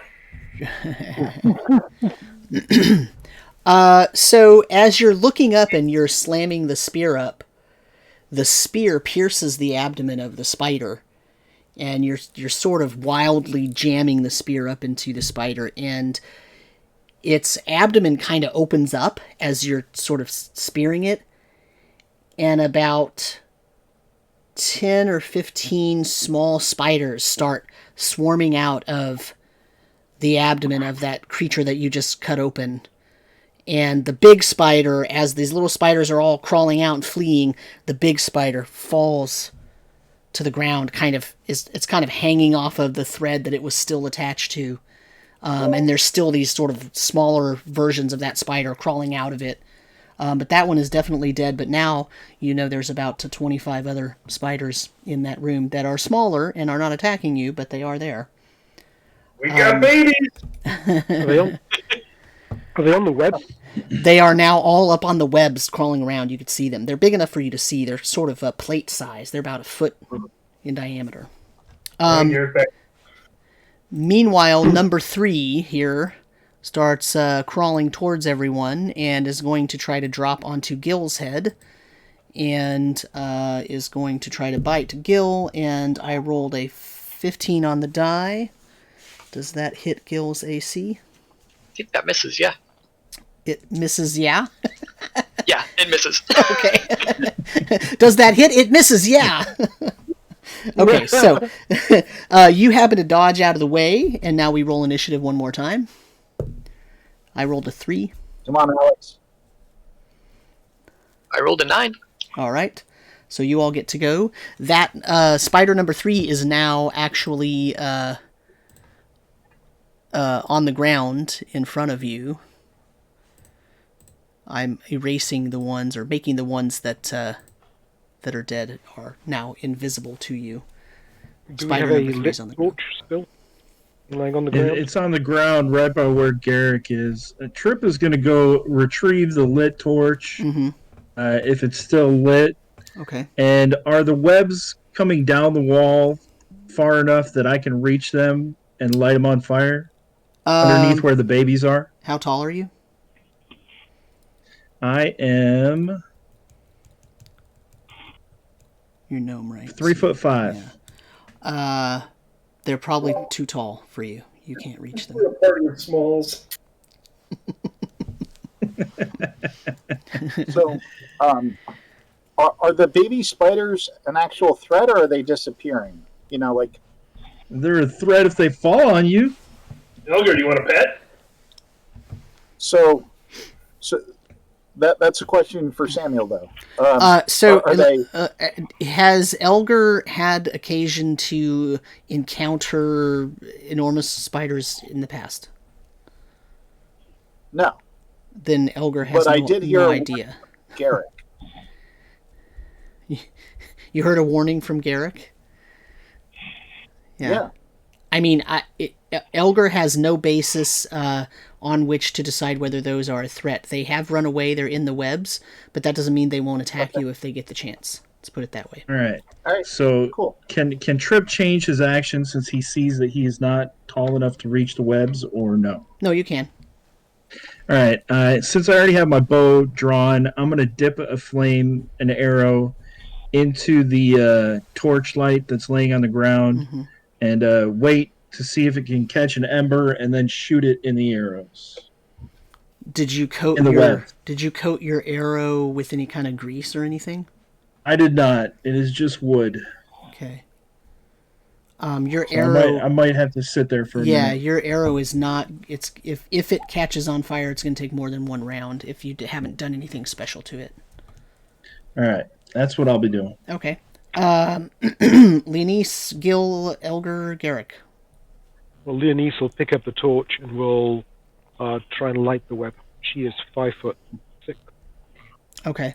You can probably walk to one of the corners and reach up far enough to light them on fire. That's what I'll do. Okay. All right, that's going to take you the round. Gil, Elgar, Garek. Gil, can I take a step back and shoot without getting swung at? No. If you want to disengage, that will take your turn. Oh, that's okay. I'll do that. I'll disengage then, yeah. Okay. It's too far for Garek to attack, so he's just going to get up in its face and Okay. scream at it. Elgar, anything this turn?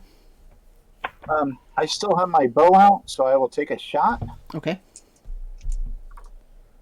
and I will miss with a 7. Okay.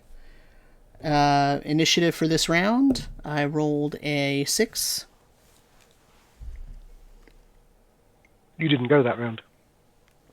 I rolled a 5, or a 9 even. But, yeah, I don't think you went with the spider, Oh. did you?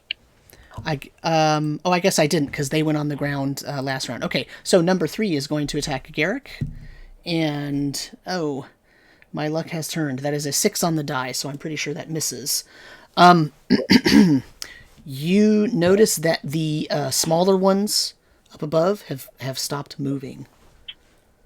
But who rolled initiative last time? Alex. That was Alex. What did you roll just now? Oh, I got a 9 for the initiative. Okay. So, it's your turn. One major threat still there, and possibly some others. And Leanise is setting everything on fire. Pardon me. Well, Garek tries to stab him with his spear because he didn't take the time to switch out, and he misses with a 1. Okay. Elgar? So many ones this evening. Yeah, big. You guys have been rolling crap.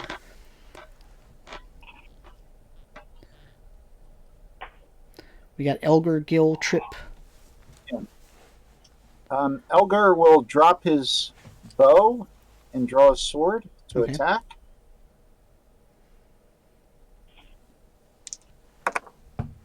Yo, I rolled a 4. Oh, okay. That's going to miss. Gil and Trip.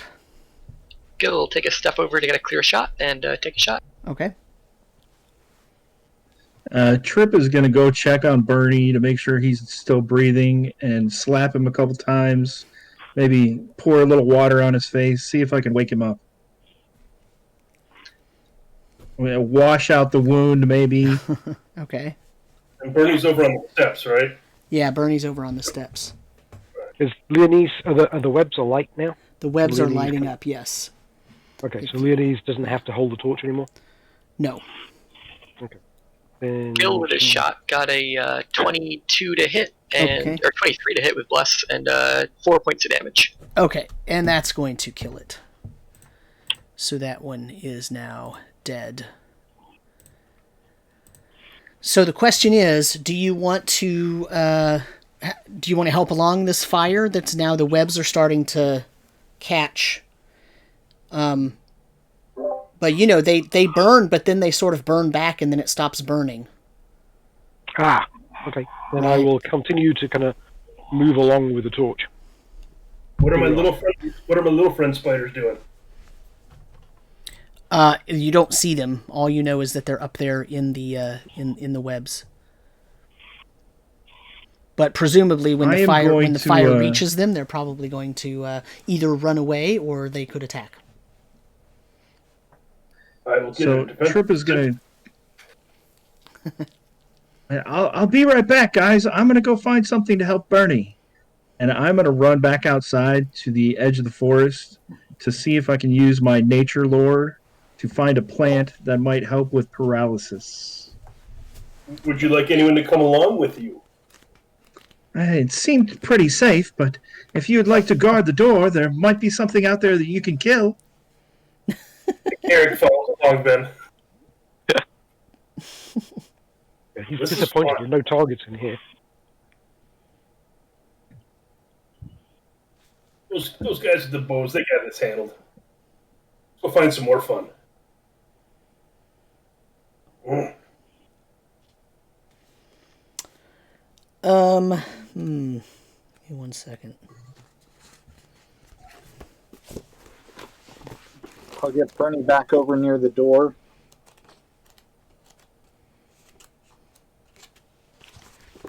Did you say get Burnie back over by the door? Correct. Yeah.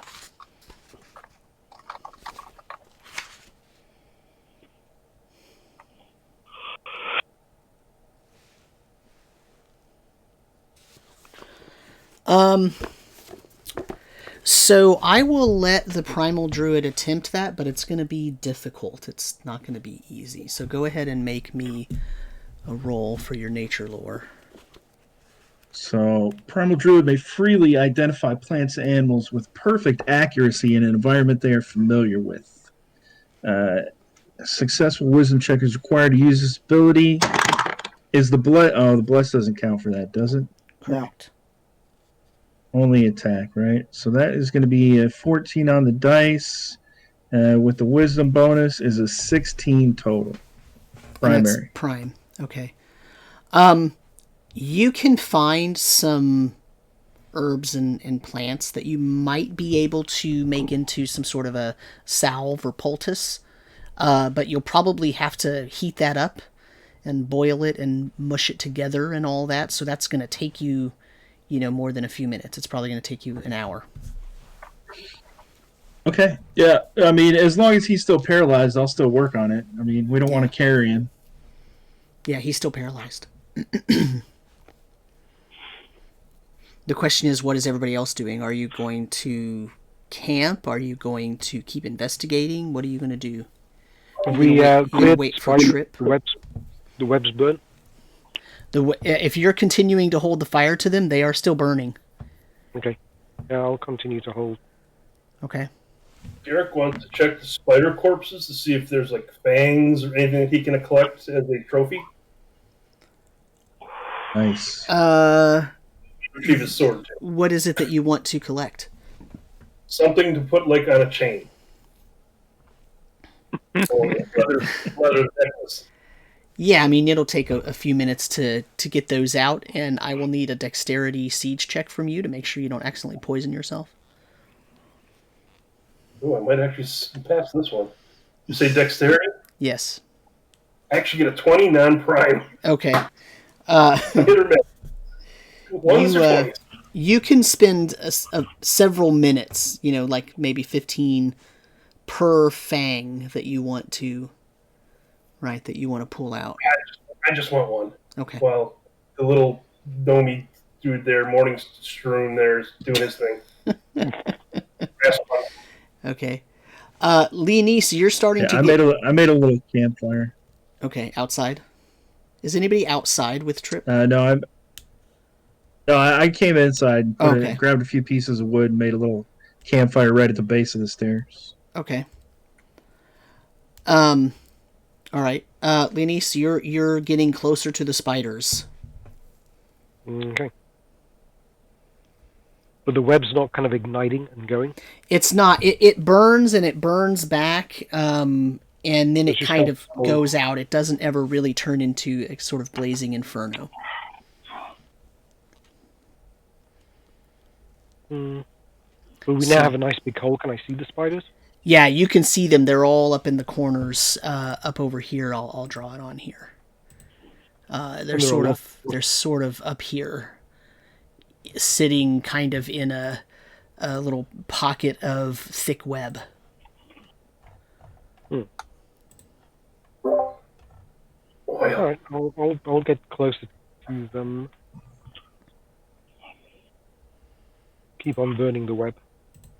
Okay. Squirt them with some oil. Ah. If anyone has any oil handy, I'll light an arrow. I just don't have that out as he's working on his spider fang. I do not have any oil. While I'm boiling these, can I go to a spider and collect some spider flesh?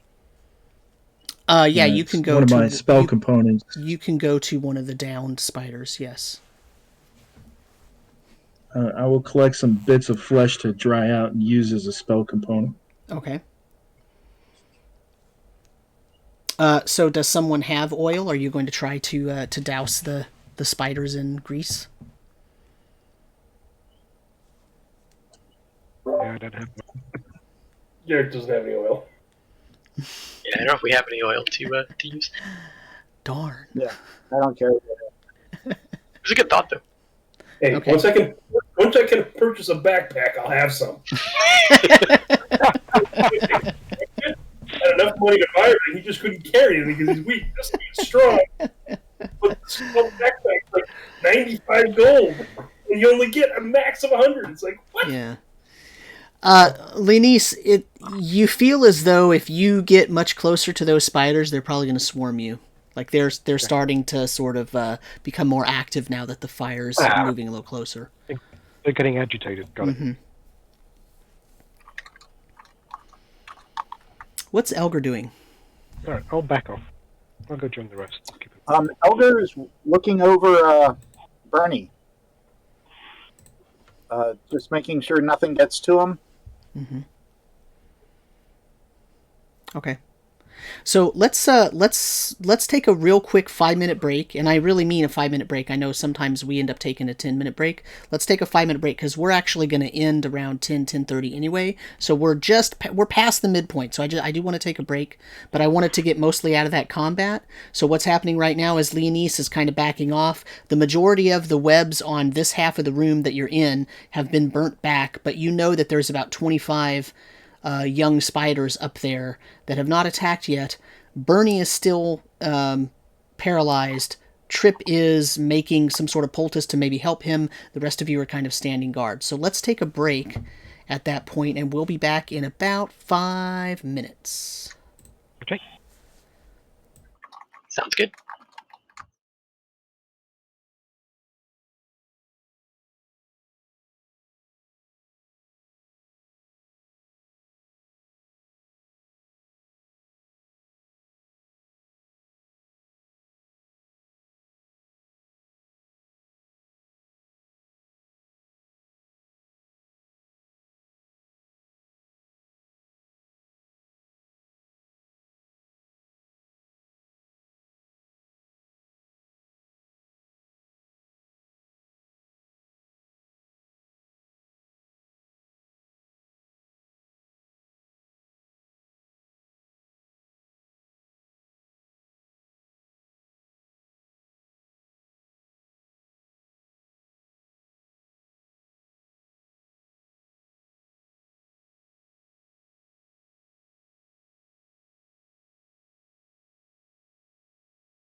Okay, and we're back. Woo. Okay, so, now, where we last left our heroes, one of them was down. One of them was trying to make a poultice to cure the one that was down. One of them is swinging at the sky wildly with a sword or spear or something. One of them is lighting a bunch of webs on fire and notices that the remaining spiders are getting a little touchy. One of them is lamenting the fact that he's an archer and apparently can't hit except once out of every 10 times. I don't know, something like that. How many ones did you all roll? Jesus. I rolled 2 by myself. Horrible. Yeah. We had quite a lot of ones. A lot of ones. And I was rolling 19s, so, you know, that was part of that. So what is everybody doing then? How are you going to resolve this? Well, once Garek gets his little fang, he's going to see if Leanise is done with that torch, then he's going to go check out that south corridor. Unless anyone stops him. Yeah, well, Leanise will... she's moved away from lading, so if you want to head, then she will come with you to have a look down the corridor. This is much more satisfying than swinging at grass and trees. But Leanise will warn everybody those spiders are a little agitated, so keep an eye on them. Oh, and Leanise, Garek is covered in spider goo and is not even making an attempt to take it off. Yeah. You know, she kind of likes the rugged outdoor type. Just add to the war paint, right? Yeah, exactly. Yeah, Trip, who keeps his clothes meticulously clean, is very upset by that. Wait, Elgar will mention. It's a little too fancy. Elgar will mention that he could quickly dispatch those spiders, but then he would have to rest for the rest of the day. I'll take care of those and we need to worry about it. Don't worry about it right now. They're fine. That's what I thought. They're not worth it yet. But I am growing impatient waiting down here. You know, for this guy. And I kind of like, you know, my foot to the side, you know, just to, you know, come on. Well, you're a tough guy. What's going on here?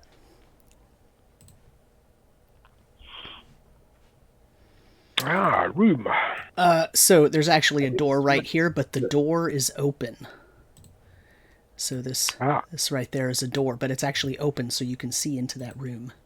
So what's the construction of this room in the next area like? This is stone. It's all stone. How well is it constructed? Pretty well, actually. It's really good quality.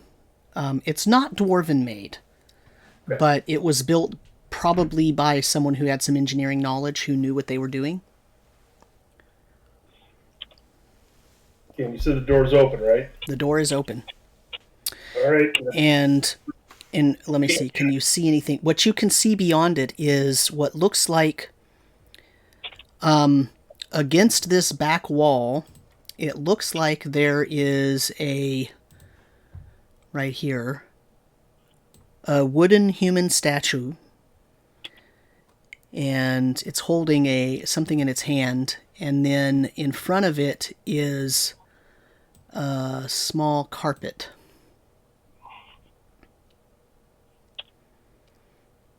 What's the carpet look like? It is yellow, and it looks actually new. It does not look like anything has. It looks sort of more ceremonial, as though it was decorative, but it has not been touched. At least from where you're standing, that's what you see. Okay, and the statue is... The statue looks like it's made of wood, and it's a human, and they have a goblet in their hand, but the goblet itself is metal. It's not wooden.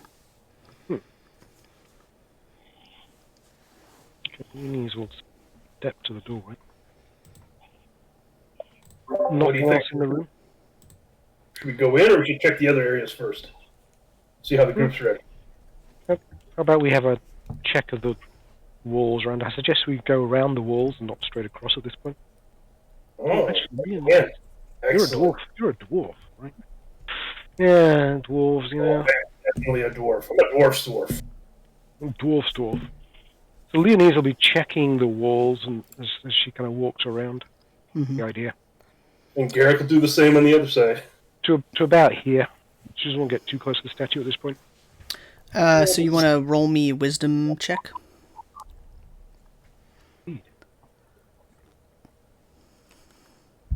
Oh, at last, finally. That is a 21 total, and it is secondary, but you know. Okay. Oh, I'm. Please tell me Garek to roll one too. It's actually 23 if I'm looking for spot hidden doors. Is that what you're checking for, though? I thought you were just sort of looking at the walls. What are you actually looking for? Oh no, sorry. The idea was to check for hidden doors. Okay. And what did Garek get? A 21. I rolled a natural 20. Okay. It's not a problem.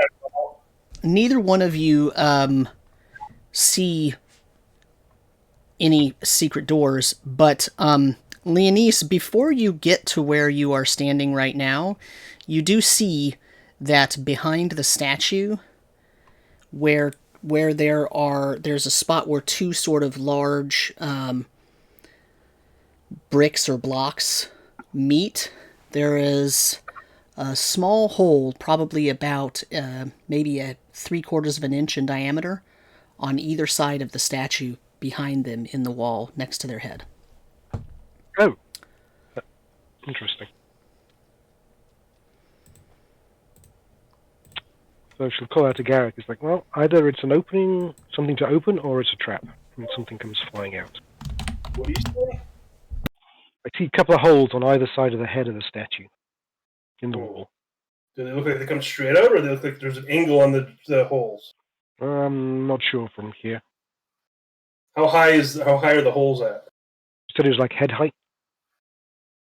The human statue, the wooden statue, is about 5'5". So giant. And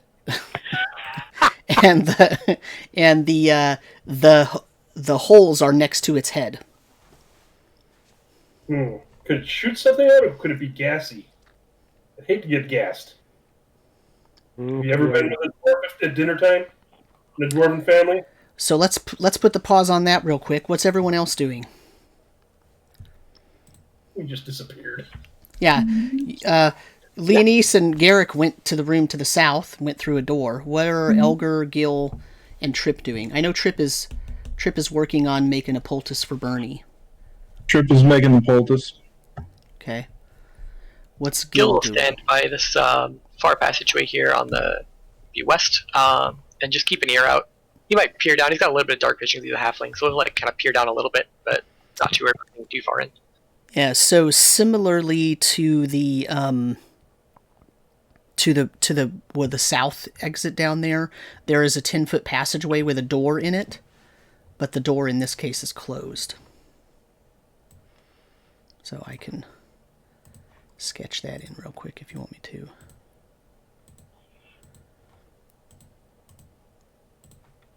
And Elgar will just keep on guarding, making sure nothing comes down the steps or from the passageway to the north. Okay. Short in hand.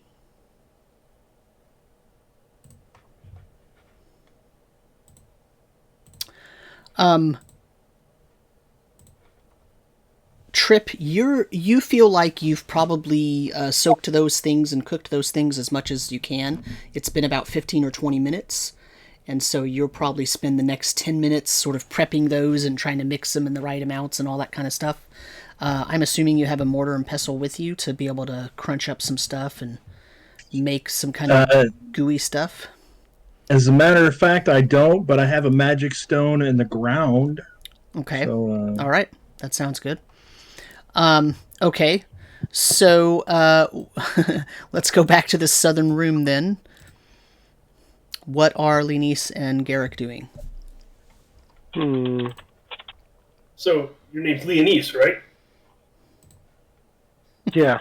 Have you really found all these structures that I hear Rick talking about? Because I chalked that all up to him just being exuberant and ridiculous. No. We found a lot of good stuff. Huh. All right. Well, Those holes are scary.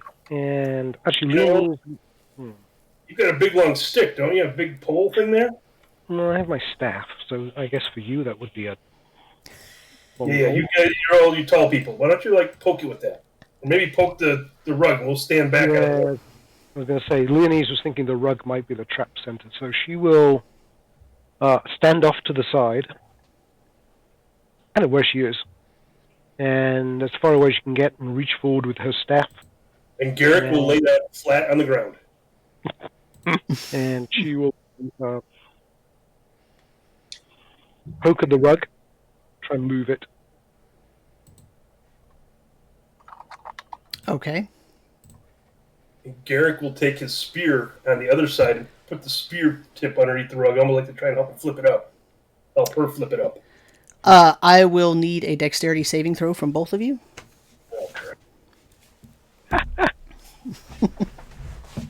That was a. Oh wait, did I roll?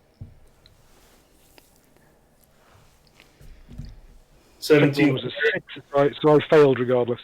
Yeah, mine's a 17, but it's non-prime, so. Small darts shoot out of the holes behind the statue. 4 of them, sort of in this arcing trajectory. And one of them hits Leanise and does 2 points of damage. And I need a Constitution saving throw. Man. Even though I was off to the side? Yeah. I have to be careful. Where are those? No. Nope. You are now paralyzed. Hey, Trip, how much of that poultice you making there? Well, I mean, it's a good thing I'm working on this poultice. Garek, you see the darts fly out, and you get out of the way, and you notice that Leanise has stopped moving. I'll get up. Avoid the rug. Come around. Roughly pick Leanise up, throw it over his shoulder, and carry her back out to your trip. Puts her next to Burnie. Kind of line him up against the wall. Collecting paralyzed party members.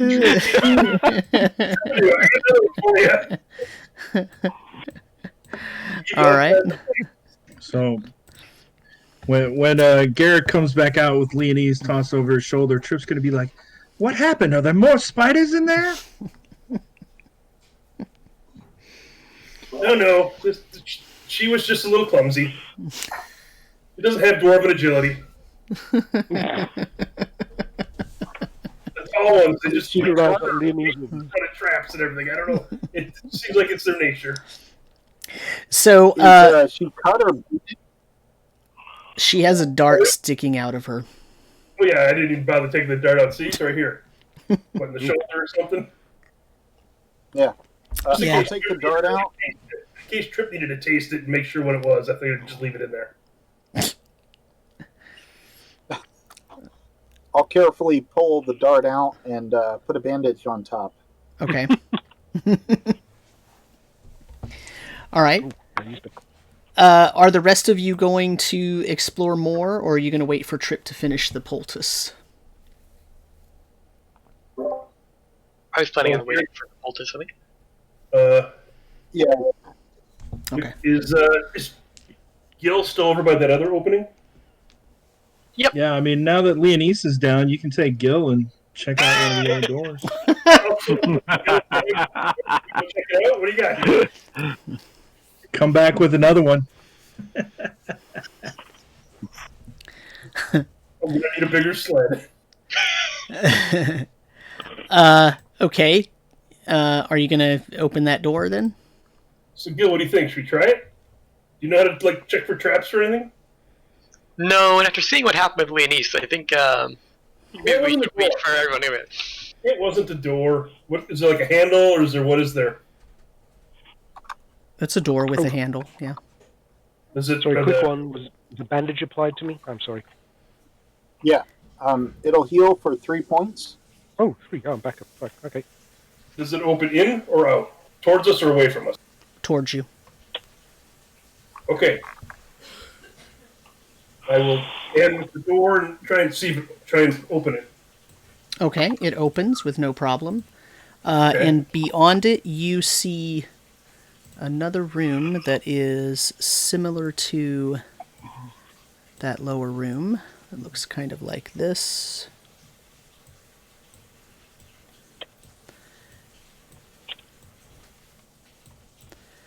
Except it has a blue pool in the middle of it. Now, you mean like the water's blue and not like a natural watercolor? Right. So it's an unnatural blue. No, it's it's a pool of bluish tinted water. Okay.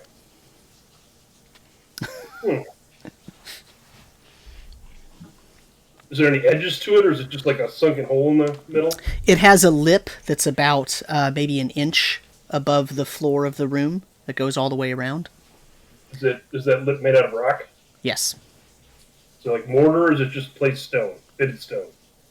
It's fitted in there. Okay.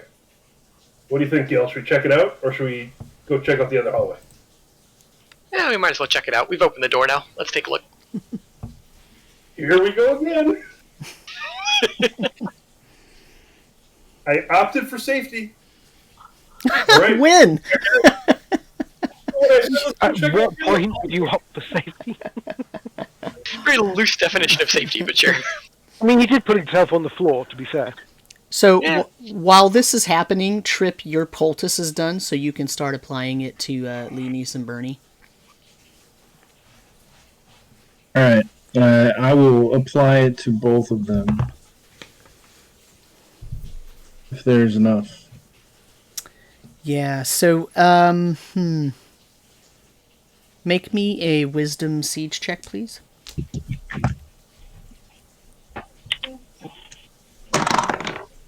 It's going to be a 13 prime. Okay.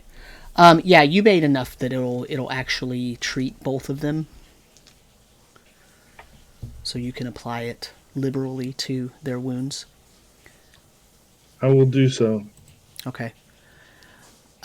Who's going into the room, Gil or Garek or both?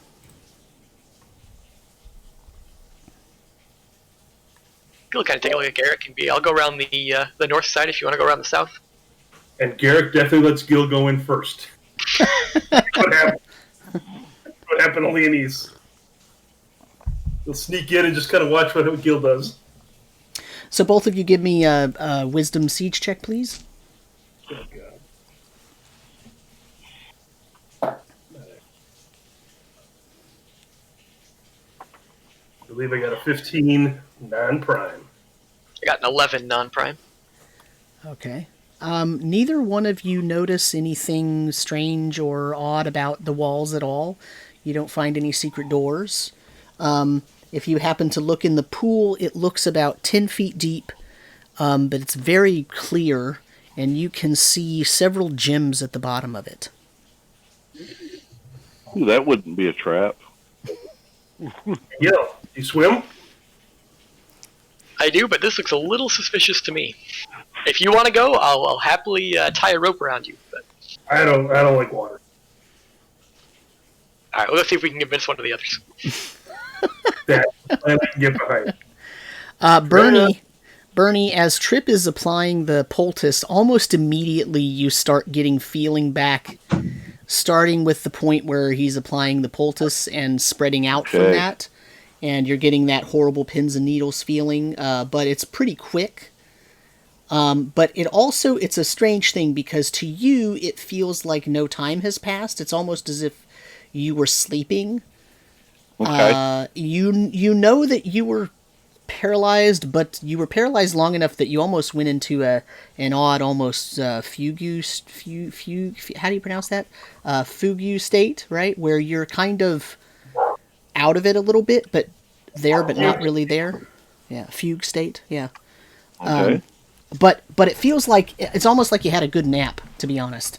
Like you blinked and you had a long nap, and now you're waking up and you're in a different spot from where you were taken out of action, right? So, Okay. What happened? How did I get over here? Yeah, and well, you were poisoned by the spider bite. It bit you, my friend. Hold still while I apply this poultice. And it smells good. I mean, it smells very perfumey.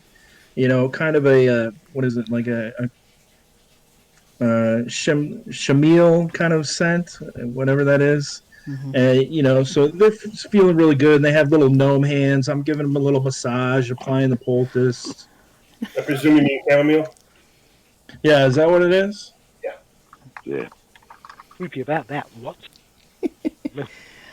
Now, if you also are applying it to Elgar, you also almost immediately come out of it. Or not Elgar, Leanise, sorry. Leanise. I was going to say, Elgar's like, oh, yeah, okay. Leanise, you also start coming. The difference is you were not paralyzed for very long, so for you, it was a merely sort of uncomfortable timing. Also, you don't normally get paralyzed, so it is really odd that you were paralyzed by whatever was on that dart, because you're a freaking high elf, and that's odd.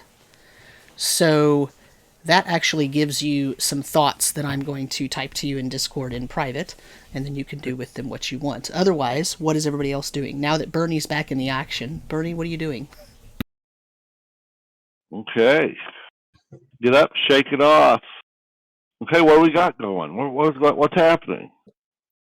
Well, Gil and Garek are searching the room to the east. Leanise got paralyzed when she went with Garek to the room to the south. No one has went to the room to the north. But as I'm applying the poultice to Leanise, I'm going to purposely not poultice half his face and say, oh, it looks like I've run out. And so that like half of his face is hopefully still paralyzed. So he has to talk weird. And maybe one of his eyes is shut. Quite how it works. It's a nice thought, though. Trip is a little trickster. Leave a little part of the wound uncovered just so he doesn't quite get there. Well, I guess I'll go over there and see if they need any help. And Chuck just started a raffle for another badge to GaryCon if you haven't got one yet. Type !raffle in the chat. Alex, you're busy this weekend, right? Yeah, unfortunately I'm working. Okay. Okay. Hey, what you guys doing in here?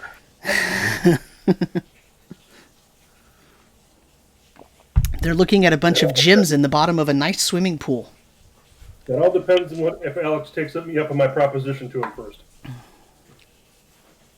Or Gil. Okay. Burnie, when you walk in there, Okay. Garek, with Gil slung over his shoulder, and walking out going, oh, you're up. We'll get another one down. And I'll walk him over to Leanise and lay him down as if he's paralyzed. Gil is laying stock still. Completely What paralyzed. happened now? Come on. How does Just jump on it to know. How does everyone keep getting paralyzed? I don't know. But I'm going to go check out the north room. Anyone want to go? Sure. The Leanise is Really going want to get those gems? every time somebody goes in a room with you, they get paralyzed. That's a good point. Got one more room to go. What are the spiders doing at this point? They are still crouched in that area up there where there's sort of a heavy layer of webbing, and they have not moved. Okay. Oh, whoops. That's not what I wanted. So we have gems over there. So where's Gillian? I'm out in the main room next to where Leanise is laid down. Leanise is up, but Gillian's laying next to my fire. Is there a third application of the poultice? There is. I was already so what I was going to do is I was going to check out this in the middle. It's a throne, you said? Yes. I'm going to give a little closer inspection of the throne and see if I can move it a little bit. If not, I'll help Trip with it.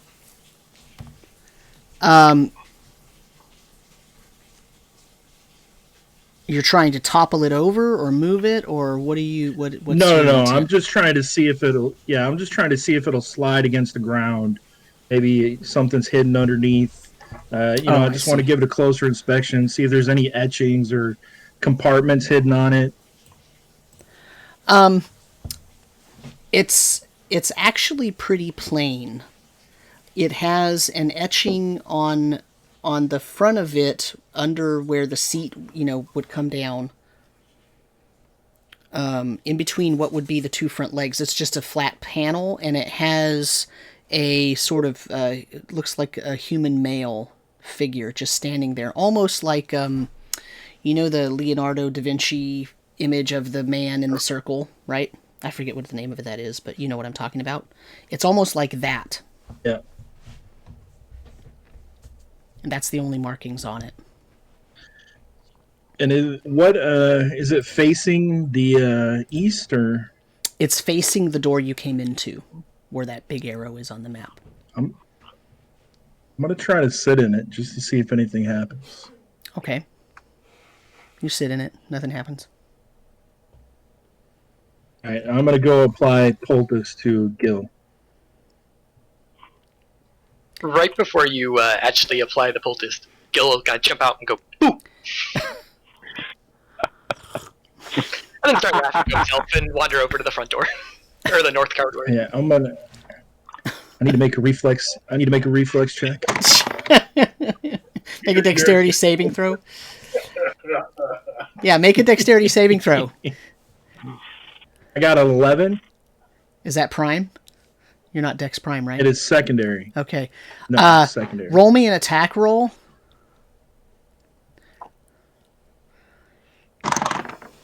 That's only my bad rolls continue. That's only going to be a 6.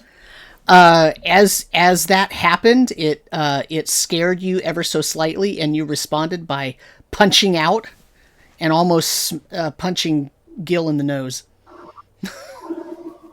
Oh, what are you doing? Garek said you were paralyzed. Stop playing around. It was a good joke. Wasting good medicine. Now what's everybody doing? What are the odds another person's going to get paralyzed? Come on. Hey, we got another room. We can get another person or two paralyzed. Possibility. Okay, so what are you doing?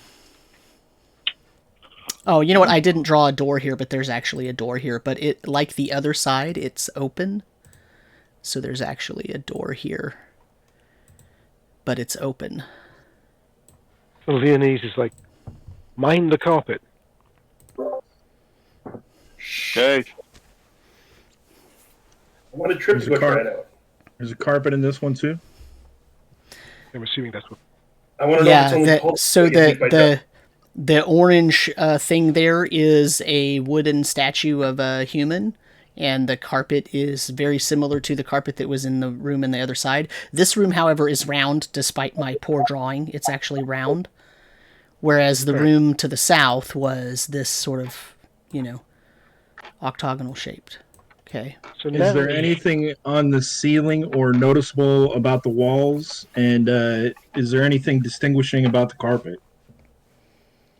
The carpet looks very similar to the one in the south room, and it looks decorative rather than as if it has been used somewhere. It's more like it's just been placed there in front of the statue.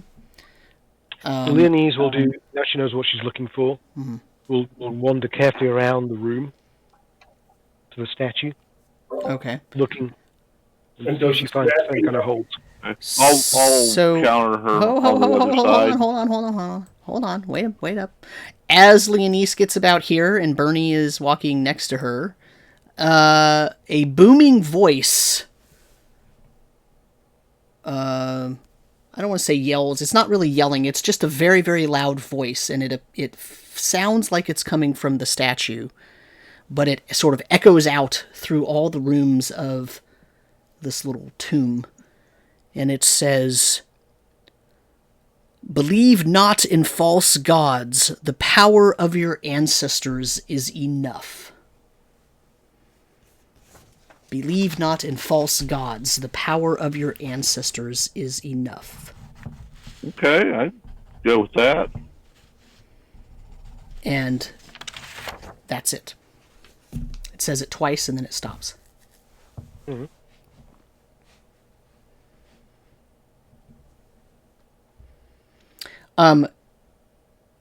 Trip was Leanise looking is- at the ceiling and the walls. Do you want to give me a wisdom siege check? That's a 12 prime, and this dice is gone. I'm using owlbear. Dice is in dice jail. So you notice that the walls here are a little rougher than the walls in the main room. The walls in the main room, you remember, I didn't draw them curved, but they're kind of curved on the corners. And that's a very smooth, very well portioned curve that has been sort of shined down to a smooth surface. This circle is not as sort of what's the word? It's not as refined, let's say. Garek, can you tell if your ancestors constructed this underground chamber? Oh, I'm certain they didn't do this one. Does anyone know if any of the current religions or belief systems or cults have that as their saying?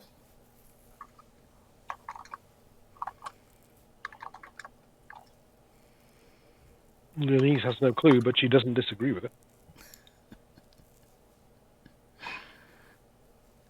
What's Burnie doing?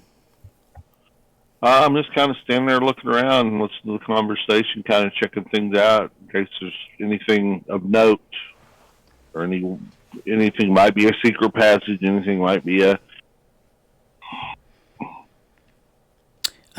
Burnie, you notice that the wooden statue of the man has a gem in his hand.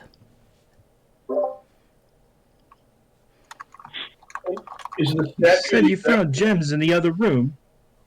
No, it was Yeah. a metal goblet in the other room. Oh, why didn't we get them? There Would are you rush gems in the western quarter. Pardon. They were in the pool Were they- pool when what's his name? Gil went in there, he got paralyzed. Are they similar to the gems that he's holding in his hand? Did they look any close at all? I mean,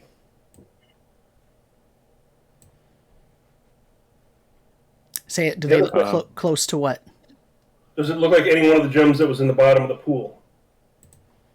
Well, you didn't get close enough to notice anything about those gems. All you know is they're gems. The question I have then is, does this statue look like the same as the other statue, or are there differences? It's the same other than what is being held in the hand. Oh, Yeah, after what happened to Leanise, I figured we wouldn't go into the pool alone. So Leanise was working her way around the wall. Did she get to the statue? Does she see the holes in the wall? No. Oh, okay.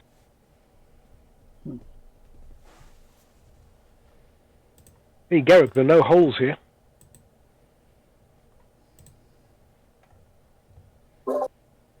Well, then you should definitely pull this carpet as well while we stand back here and watch you.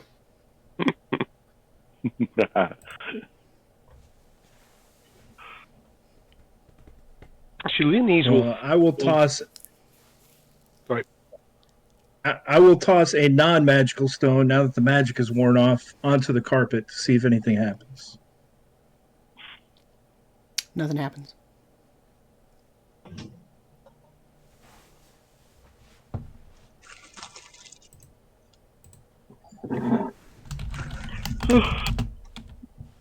What was your plan, Leanise? Oh, I was going to shoot an arrow at the carpet. While with my back was to the wall. Why mess with the carpet? Let's just get the gem. Well, I'm just thinking we've got a gem, we've got a cup, and a pool of gems. Yeah. So maybe shoot and see if you can knock the gem out of its hand. Oh, I'll take my staff and see if I can knock the gem So, out yeah, of his just hand. brought it out. How long is your staff? Normal staff, so I'm guessing like Okay. 6 foot. What did yeah, the voice say again? You'll have to go a little bit. Yeah, I Probably- guess yeah, you're probably probably. close enough where you are right now. The voice said, "Believe not in false gods. The power of your ancestors is enough." And Leanise, fully believing in her ancestors, will try and knock the gem out. Yeah, the gem pops out, no problem. Okay. And presumably falls to the floor and rolls. Yeah, in fact, it falls and it goes onto the carpet. Yeah, of course. Damn it. Yeah, okay, so she'll prod at the gem and pull it off the carpet. You're gonna do what? Push it off. Brush it with Taking- your taking staff? yeah. Yeah. Mhm. Okay, you do that. Right. Well, might as well go and pick up the gem. Okay. It is a large emerald. Okay.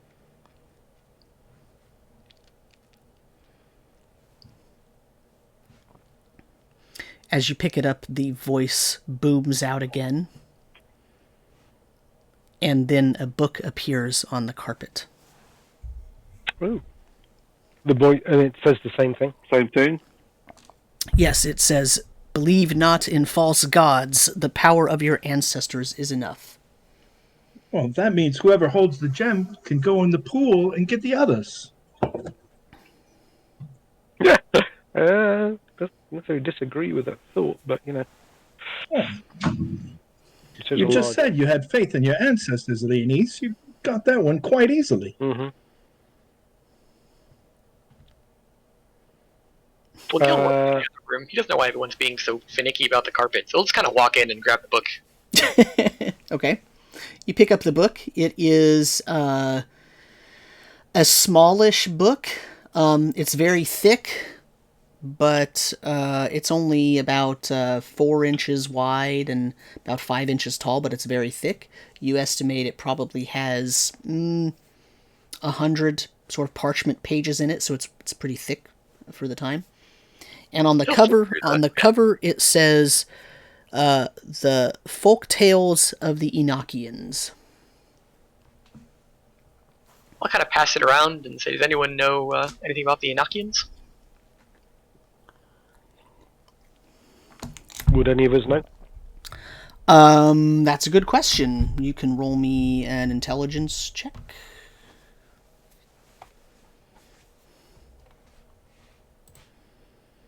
Oh, wait, hang on. Intelligence. That's my prime. I got a 20. Oh, 21, technically. 21 prime. Okay. You know that the Enochians are a group of humans that turned away from the gods at some point in history, and the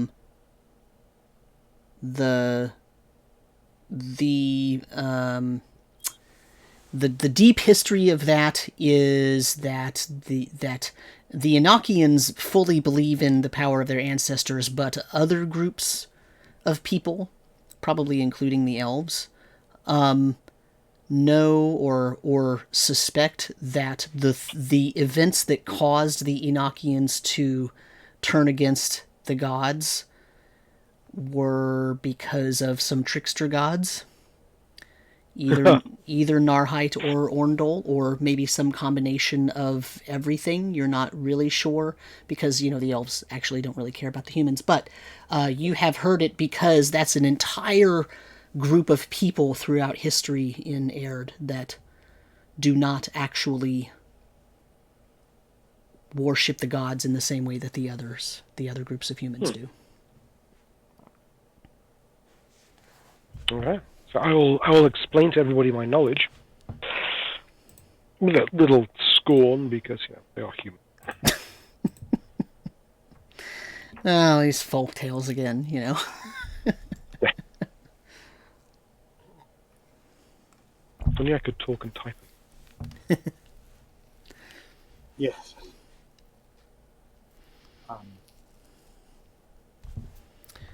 So. Interesting. So we have a book and we have a gem.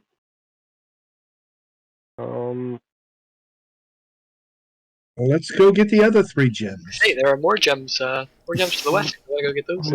And there's a goblet. What was the goblet made of? Sorry, I didn't think. Some sort of metal, but honestly, you got paralyzed before you could actually determine that. That's right. Totally forgot about that thing. Well, okay, working on the principle that the trap has sprung, but still being a little careful, Leanise will work her way back to the south room. Well, We'll try and... Actually, she's very intrigued about the carpet, but she's not going to be too stupid, so she will first knock the goblet out of the hand with her staff from the east side of the statue. Okay. Roll me a strength check. Also, what is Elgar doing this whole time? Elgar hasn't done much. What's going on? He's just been watching from behind, and he's going to watch Leanise here real quick yet, and then he'll head south with the rest of them. Okay. Yeah. So Leanise is waiting. What happens? Got a grand total of 9, but it is a prime, but it's only a 9. Okay. You knock the goblet out, and when it hits the floor, it breaks into about 15 or 20 pieces. Just kind of shatters. Could Garek attempt to teach it? Wow. Interesting. Garek doesn't really have any chance to do that. So Oh, well. Also metal.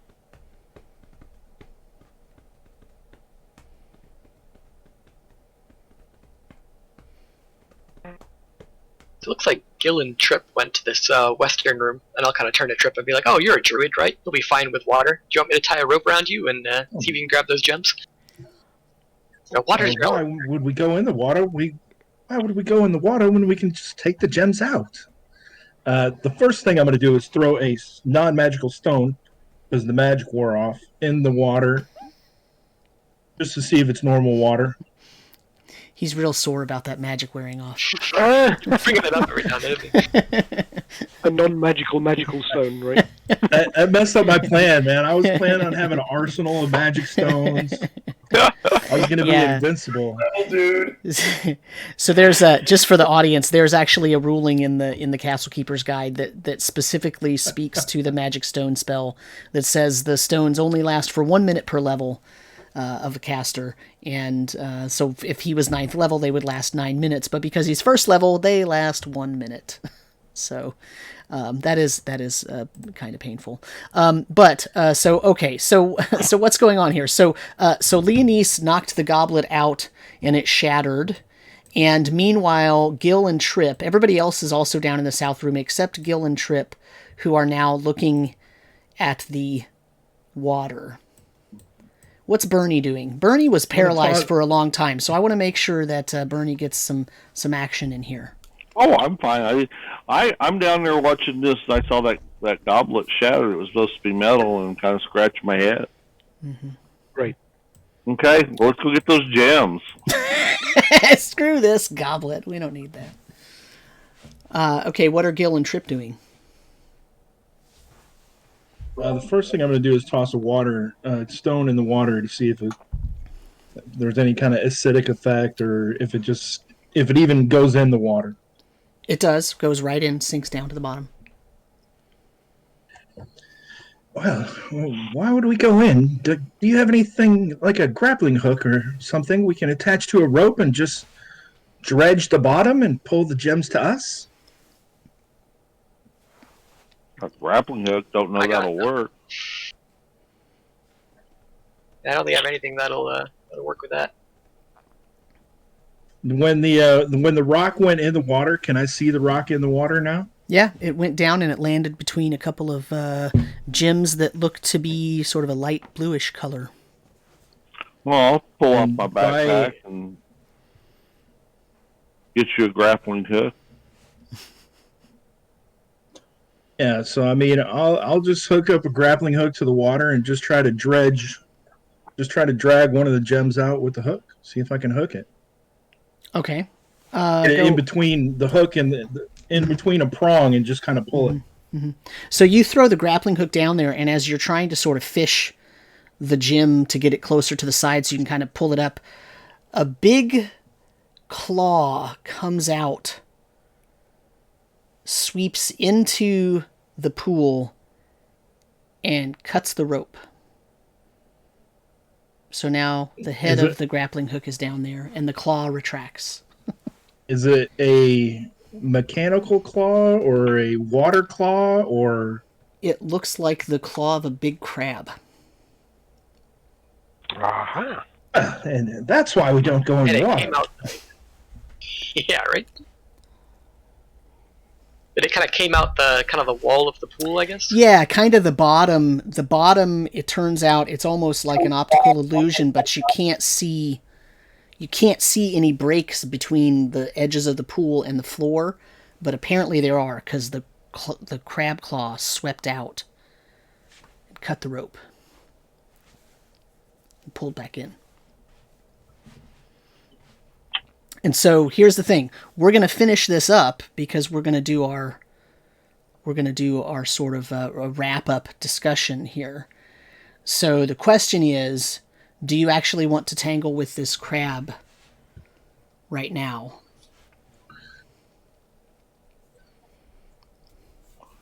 Oh, I kind of want to tangle with it, but I'm good with what everybody else chooses. Yeah, I don't mind tangling with it, but I guess the question is, we want to try to do that now.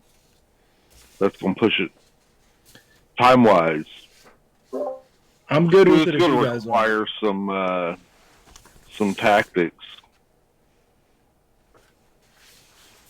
Well, do we want to talk about some tactics and prepare that, and then we'll just start with combat next session? Yeah, that sounds good. Yeah, that's Sounds fine. good. I'm assuming at some point we kind of regroup right now. Like, you've seen the claw, we've shattered the cup. Leanise. And was the bottom really 10 feet down there? Yeah, it seems like it's still 10 feet down. What was that? What did Garek say?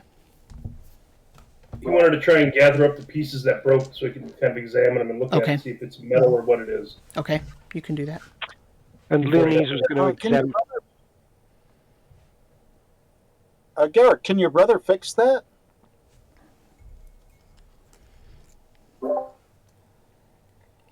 How would I know? He does pictures on walls. He's your brother. Well, that's what my parents tell me. So, just any dwarf you've ever met. Have you talked to him? Like raises the pinky. what do you guys think about going in the north room and kind of barricading ourselves in so we can camp for the night?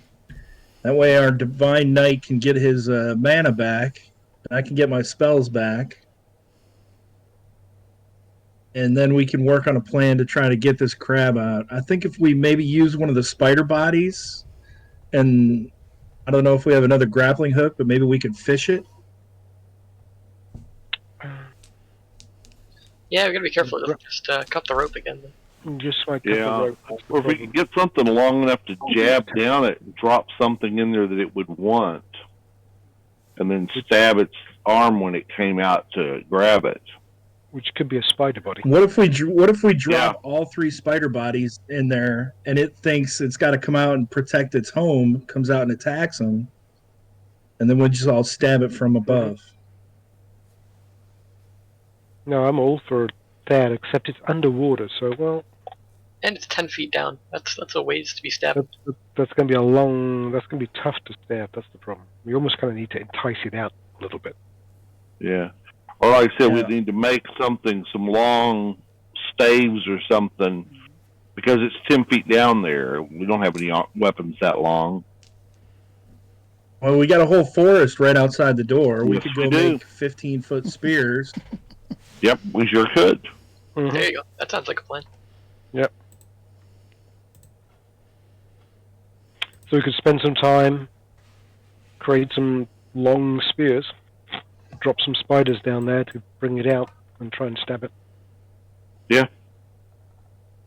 I mean, if we make 6 spears and we try and stab with 6 spears, somebody's going to hit, and that might aggravate it to come out.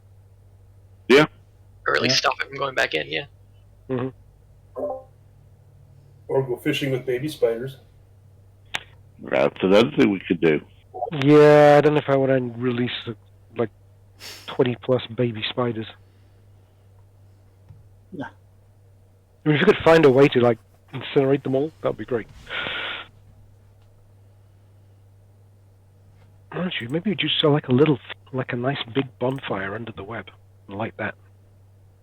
That's not a bad idea, too. Yeah, I think that'll run out then, so you don't want to be the person lighting the fire. As long as you go light the fire, that's fine by me.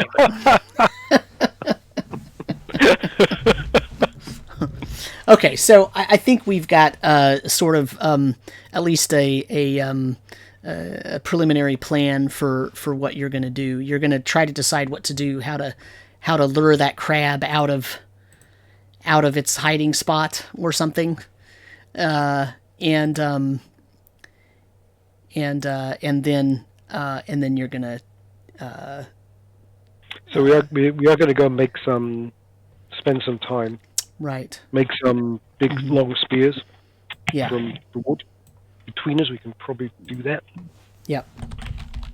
Are we gonna camp the night in the north room, or do we want to work on all? Now? It's not necessary for you to camp. It's just it's the end of the session, so I wanted to have a sort of specific, solid stopping point rather than I don't want to break you in the middle of a combat. Number one, and number two, I didn't want to sort of leave it as a cliffhanger. Right, I wanted to give you a little bit of time to plan, so you know what you're walking into next time.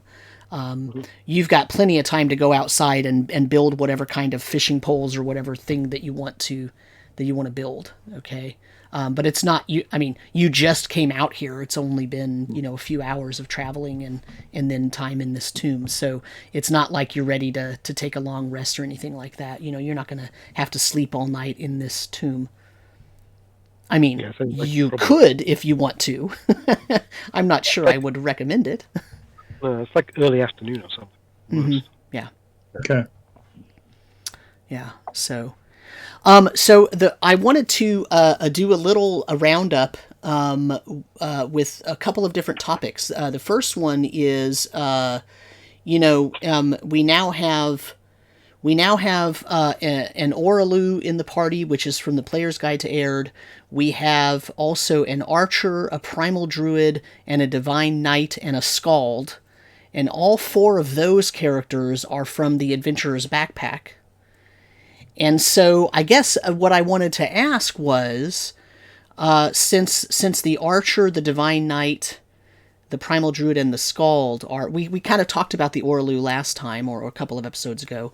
And so what I wanted to ask for the other 4 is, why did you choose classes from the Adventurer's Back? Why did you choose the class that you chose, I guess, is really my question. What about that class spoke to you as something interesting, new, different, or what have you?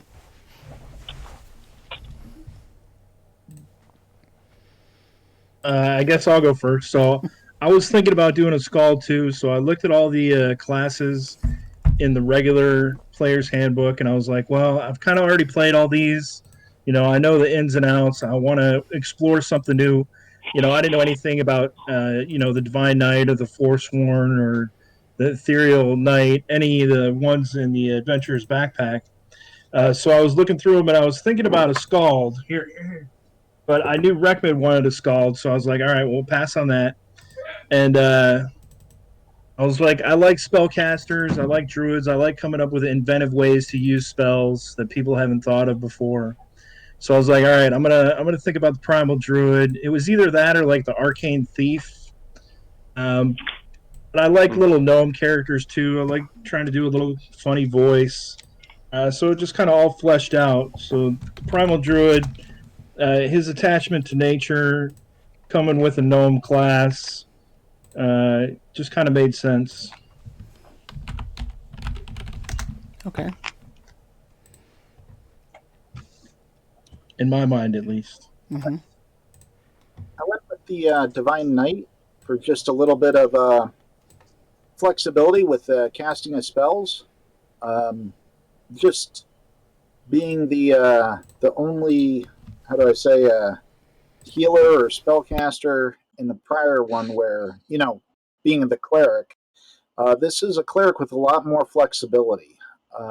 For example, I was able to cast the remove paralysis on a whim, which is typically not a spell that you would keep in memory, as a cleric. So, Yeah, I found that kind of interesting. Do that. Mm-hmm. Casting a second level spell is a little bit dangerous. If I would have failed my con check, I would have taken 6 points. I would have had taken 4 points of damage because a second level spell would cost 3 mana. If you fail it, that would be 6 points of mana that you would have to burn, and any mana that you don't have goes into your hit points. Oh. So I would have burned myself for a few points there, which is not a good option. Mm-hmm. But like I said, it gave me that flexibility to get that remove paralysis off, to move, to get trip up, who could then do other things, So it's very easy, though, to burn through your mana. Yeah, there's another class in the Adventurer's Backpack that does some healing, right? Isn't there that warrior, the warrior priest? Warrior priest, because that's probably going to be my other character when I go to level. Yeah. Because that's cool. Yeah, they have an ability that I almost want to give to the regular cleric, and that is that once a day they can just heal, and they can heal anybody within a certain distance around them, a certain number of hit points. It's not a huge amount, right? But it's a little bit, and it can bring everybody up, which I think is a really cool ability. I don't know about how I feel about the rest of that class's abilities in terms of how good they are, but yeah. So interesting. And Gil, or Alex, why did you choose the archer for Gil? So I kind of went the other way around. I knew I wanted to do another halfling. I just really like halflings, and we'd just come from Halfhill. We'd done that session where we went to Halfhill. And so I was kind of thinking I wanted to be someone from Halfhill, and we talked about the captain of the guard and how she really wanted to have things done, and the mayor not so much. And so I'm thinking, okay, what kind of class would fit as being someone serving under that captain of the guard? And so I was thinking either a fighter, but then I saw the archers get mounted archery at level 1, and the idea of a bunch of halflings on the riding with bows as the patrol, which is awesome. So I was like, okay, now we're gonna do that. Nice. Yeah, interesting. So that ends up making it so that Castles Crusades actually has quite a few sort of extra classes beyond the sort of standard classes of the player's handbook. And so my question is, do you feel like they offer enough of a different feel for the class that it's kind of worth it to play those classes? Oh, definitely. Hey, Samuel, would Short answer is yes. Steve is in the chat watching us right now. Too. Oh, is he? Hi, Steve. Yeah, I Just got jumped to into play Twitch. the Primal Druid in a game here a while back, and I really enjoyed it. I prefer it to the regular Druid. I think it's a stronger class, and I think it's a different flavor because the way it's built. You know, you can't use you got to use light weapons, and you're not supposed to be overly armored. No helmet. So, but you still should be up front attacking. So it's kind of an interesting twist to the Druid, and I found it a lot of fun. Okay. I'm hoping Matt finds it fun too, despite the magic stones ruling. Well, I mean, now that Steve's listening, Steve, I tried to misuse another spell of yours, but not on purpose. I was going to make an arsenal of magic stones until Samuel corrected me that it only lasts for a minute. Well, but to be fair, the player's handbook doesn't. Well, That's right. The spell's description doesn't state that. And one of the things about the it adventurers, doesn't have anything for duration. Yeah, one of the good things about the adventurer's handbook or backpack is it's got a ton of new spells in it, and particularly for the Druid, a lot of really great spells that they don't really have in the player's handbook. They're kind of vanilla in that, and if you're only using those spells, but if you add adventurer's backpack, either Druid goes up a level or up a notch in ability.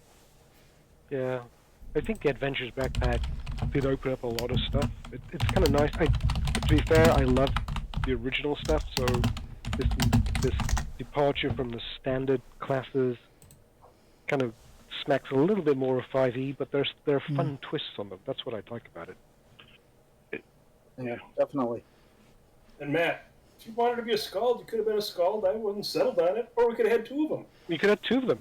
No, I mean, yeah, I was looking at a bunch of them, and there were a few that I liked, and Skald was one of them. And so I was kind of teetering. I was like, well, I could do this, I could do that. But I was happy with either of them. But then when you showed interest, I was like, oh, that's cool. I'll go with this one, and then maybe do another one next time. Well, because today I learned I want to have a Dwarven illusionist. That just seems so bad. It's like, no, you can't have a dwarf illusionist. No, sorry. Should not be allowed. No, like the Skald is like a bard barbarian, but it doesn't have a lot of bardic abilities. It does a lot of inspiration. I kind of like it. And the Celtic influence is what interests me in it. Not the game mechanics or anything else. Yeah, so I get Chris why you would say it kind of smacks like 5e, but the thing is that in 5e, not to bash another system because I like 5e, but when you have an alternate class or an alternate subclass there, often they are either just as powerful or even more powerful, and I feel like the majority of the new classes in the Adventurer's Backpack are not that way. I think they're a little bit more niche, which makes them slightly less powerful because I think their abilities are pretty specialized and they work well in certain situations, but then it kind of reverts back to a standard non-powerful baseline if they're not in that specific situation, right? And so in that way, they're not. It's not like it's pushing the boundaries of splatting out and creating a situation where of course everybody wants to be a class from the Adventurer's Backpack because they're so much more powerful. That doesn't really happen. No, and I agree. So my and I agree totally. So my comment was more about because they are different, right? They divert from the traditional classes of the original, but they're not. I mean. So yeah, so the warrior priest is kind of cool, right? So they have a lot more flexibility, but they're penalized because they don't get the same number of spells and don't progress, right? So there's a penalty. My Oraalau, right? So I love it because it's like playing an elf in the original, but you get penalized. Right? It takes me a long time to level up, like even more than a wizard. Right. So it's cool. I think it's fun. I wasn't. So you're right. It's not overpowered like 5e is. Compared to the original, sure, but it offers some interesting twists. Yeah, So the other thing I wanted to talk about tonight was something that now has come into the game. In that, I mean, the game is this game is called Pools of Narrheit, of course, because I love Narrheit. I think he's the coolest god, right? I mean, he's just fun. He's fun because he messes with the mortals, and he's just playing jokes and tricking people and messing around, and it's not really about malice or hate or whatever. Like Orndol is really evil, right? But Narrheit is really, just sort of a trickster kind of. He just wants to mess with you, and so. So the other thing that I brought in now tonight is now this idea that, okay, now you're suddenly in this tomb and you find out something about the Enochians, right? And so now you're looking at, now we're really sort of bringing in some Aihrdian lore here, because now suddenly we're not just dealing with Narrheit. Now you've seen some things about Elor. You now have some information about the Enochians, and I think that I think it would be helpful for you if I dump some lore on you offline, like not during the game. I'm not going to sit here and read something to you, but I think, for example, a character like Elgar, right? He looks at Saint Luther and says, "Oh, this is the person this is the deific entity I'm following." Right? And as a result, he would know some things about Narrheit. He would know some things about the other peoples of the world and sort of who believes in St. Luther and who doesn't. And so, and I think Leanise, being a Shindelay, is gonna really sort of know some things, because now you've been on this plane with of course, with the other sort of other mortal civilizations, right? And so you kind of know about these things because you've been around for a long time. So anyway, all that to say, here's what I want to do. I want to dump some things on you in Discord that I would like you to read, right? And so I'm giving you homework, right? I'm being a professor now. I'm giving you homework because I feel like that's going to sort of make some connections for you, because you found this book about the Enochians. You now have stumbled across something that tells you not to believe in the false deities, and you've been dealing with Narrheit for several sessions now. So in order to help you make those connections, I just wanted to say that's probably what I'm going to do, is dump some things on you. Okay, yeah, that's good. Give us some homework. I just want to say, hey, Lord Gazumba just raided the stream. What's going on, Jay? With woo, hey Jay. People. Nice. Troll Lord Games is doing a raffle right now, so if you guys type !raffle, I think you got a chance to win a PDF of M2, the Ebon Staff. Nice.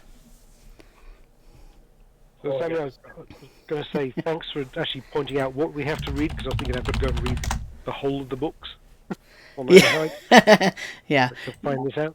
Yeah, no. So that's one of the things, is I don't necessarily want to dump. I'm not going to dump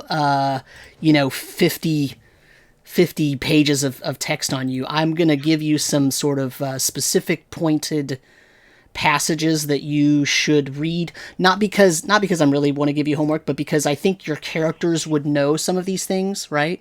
I think that, and so rather than me have to do a big lore dump during the game, it's easier if I give you some things and I point out some things, and it's probably going to be no more than like 3 or 4 pages, right? It's not going to be a giant set of hundreds and hundreds of years of lore. Although if you wanted to read that, I'll give a big plug to the Codex of Aihrde, which Great book. The first 100 pages is the entire history of from the beginning of the language of creation to today, right now. And so that, if you want to read that, the first part of that's called the Andanuth, and it's really fantastic. It's written very much in the style of the Silmarillion. So if you've read the Silmarillion, it kind of reads that way. It's very sort of ethereal in places, and it has like all this deep lore. If you're not a fan of that, I'm not sure I would recommend it to you, because you might not you might not enjoy reading it, right? So yeah, and so Chris is showing the cover there. So that's a great intro, but there's a ton in there, and so I'm not saying you need to read that whole thing. I'm really not. I'll give you about 4 or 5 pages, but that's part of the issue with when you play in a specific setting, is getting that lore to you. And so sort of one of the things I wanted to say was, there's this weird balance that a DM has to, or a CK in this case, has to deal with, and that is, do I do I dump it all on you during the game? You know, do I give you this book, okay, the Folk Tales of the Enochians, that's the book you found tonight, right? And do I make your characters go through and read that and feed it to you? Or do I just give you homework as a human being, give you something to read in between sessions? And I think there's a balance there. And so I just wanted to warn you. I just want to make sure that you're not freaked out if I give you 4 or 5 pages to read. So 4 or 5 I can handle. It's about the limit. Yeah, and so my problem is that Burnie is illiterate and uneducated, so Mm-hmm. he doesn't really know any of this stuff or anything. Well, so here's the thing, though. But illiterate doesn't really mean uneducated, right? Illiterate means you're from a society but he is illiterate and uneducated. Sure. But he's probably from a tribe or clan that has an oral history, right? And so he's probably had oral histories passed down over now. Right, that is of course, you know, when you're talking about oral history, you're talking about things that can change over time and some things that don't change because they're, you know, it's traditional, right? But so he would know some of this, right? Like, without a doubt, Burnie knows who Narrheit is, right? And without a doubt, Burnie would know that there is a group of humans, other people, a group of others, because Burnie's not one, that do not believe in the gods. And so you might not use the same names, you might refer to them as different groups of people, but you would still know some of this stuff just from the oral histories passed down. So I'm still going to have you do the homework and read it. Nice try, though. I think I probably already read it. But. Probably. Yeah, so... all right, so I think, man, wow, Jay, thanks for raiding us and bringing all these people in. They missed all the action. I paralyzed almost every single PC. That was close. I was at 1 hit point. Yeah, that was... I was working with you. Yeah. Yeah, so that could have gone really bad. But remember, those 25 baby spiders are still up there. I know. That's why we need to not for long. Leanise is about to torch all those spiders. We're going to build a big bonfire underneath. Oh, I should put a note, otherwise I'll forget it. We're going to put a big bonfire underneath them and just burn them and step back. Yeah. So Chuck has... we can't just heat up that water and boil that crab. If you've got a way to heat it up, you probably could try it. Having a crab boil, yeah. So Chuck has jumped on the stream with us. Under it. Yeah, right. Build a fire. Well, so listen. That's a great idea. Let's say we build a huge bonfire to kill the baby spiders. We put a bunch of big stones in it to get the stones really hot. Drop the stones into the water and make it boil. That's true. Mm-hmm. It would it's a matter of time. Yeah. Yep. I mean, it'll definitely make it hot enough that it comes out. Hope it doesn't crush and break all those gems. But that's. Yeah, I mean, yeah, sure. You're talking about crushing those gems too. Yeah, that's a good point. I mean, if we let's say we get like 4 or 5 of us, and we get like a big, huge boulder and bring it downstairs, we could drop that down the hole as soon as it comes out. Mm-hmm. Mm-hmm. How do we transfer fire to hole though? That's what I'm worried about. All right, so we're done with the planning stage. You'll have to talk about it next time because Chuck has jumped on the stream with us and I think wants to say something. Chuck. Hey guys. Oh, there we go. I had it muted. So good stream tonight. Thank you everybody. Jay, thank you for raiding us. It was awesome. Wish you could have raided a little bit sooner, but timing was perfect. They were doing wrap up. They do this every week. They go over the game, talk about what happened, mechanics. So it's a really good ending for it. Hey, Grendel. But so thanks everybody for showing up. You showed up just in time. I'm getting ready to give away a code here. It's good till the 1st of April. You can get our newest adventure, CNC Adventure, off of our store for free. It's a digital copy. Real quick, I want to give a shout out to Lord Gasumba because he's our man. So if you haven't followed Jay, please go give him a follow. If you haven't followed us, please give us a follow. We would really appreciate it, honestly. Okay, Go ahead. I think Jay sent out a message earlier today that there's still some seats open in some of the Greyhawk games for GaryCon. Oh yeah, So- timing. So. You guys that got GaryCon tickets, there's still some Greyhawk game seats. Right. All right. So here's what's going to happen. I'm gonna pick a winner, but everybody gets this code. Okay, I'm just doing this to stop the thing. So if you get picked, it's just because hey, you're a lucky dude or lady. We'll see what's happening. All right, here we go. I was hoping it was going to be Lorgus time, but it's Obsidian. Yay, Obsidian! But everybody gets the code anyway. Let me. Hey, way to go. So right there in the channel, you'll see a link to what it is. You guys can go there and use this code on the site. If you don't need it, you're just curious about it, you can click that link anyway. It'll take you to the site. I'm sorry there. Who tried to post a link on that? I can't see who it was. It was Longsonfoot. What was you trying to post, Longsonfoot? I could probably prove you there if I could find it real quick. I think this is right. I think he's trying to post the GaryCon convention schedule sign up page. Oh yeah, well I'll tell you what. Let's see if we can get that real quick for him. That's a good one. I have it over here somewhere. I have all kinds of links. I'll tell you, this week has been link heavy, everybody. I won't lie to you. It's been insane. So yeah, you know what? Boffin sent it to me actually earlier. Boffin's in the channel. Thanks, Boffin, for sending that. Let me grab that real quick. It's right. Let me scroll back up to here. All right, so this is where you want to go if you want to. I think this is the update that talks about the check-in. You can use this link here. You know, so use that link there. That'll take you at least to the site, and you can get signed up if you want to. All right, Darklight, I'm getting the code right now. Here we go. Everybody, thank you for the free one. This is a fantastic adventure. It's got a sample of some of our newer maps. We're going to be coming out with new maps for our new stuff, and our old stuff's going to get upgrades on maps too as they get replenished in the store. So that's very exciting. I'm real happy about that. So let me. There'll be more about that later, of course. So. Here's the code. Very simple, and that's not the code. That's the GaryCon link. Where'd the code go? Hold on a second. I had to copy paste here. I'm a master. TRL2A. DA? There it is. You're close. TLG M2 free. There you go. Go ahead and check out as you guys check out and get that adventure and use it. It's really good. It's the second one of the series, so I'm not sure how many Davis is going to write for that. Steve knows. I don't know. 4 or 5. We're on M3's about to go through and be out here soon, so I'm not sure.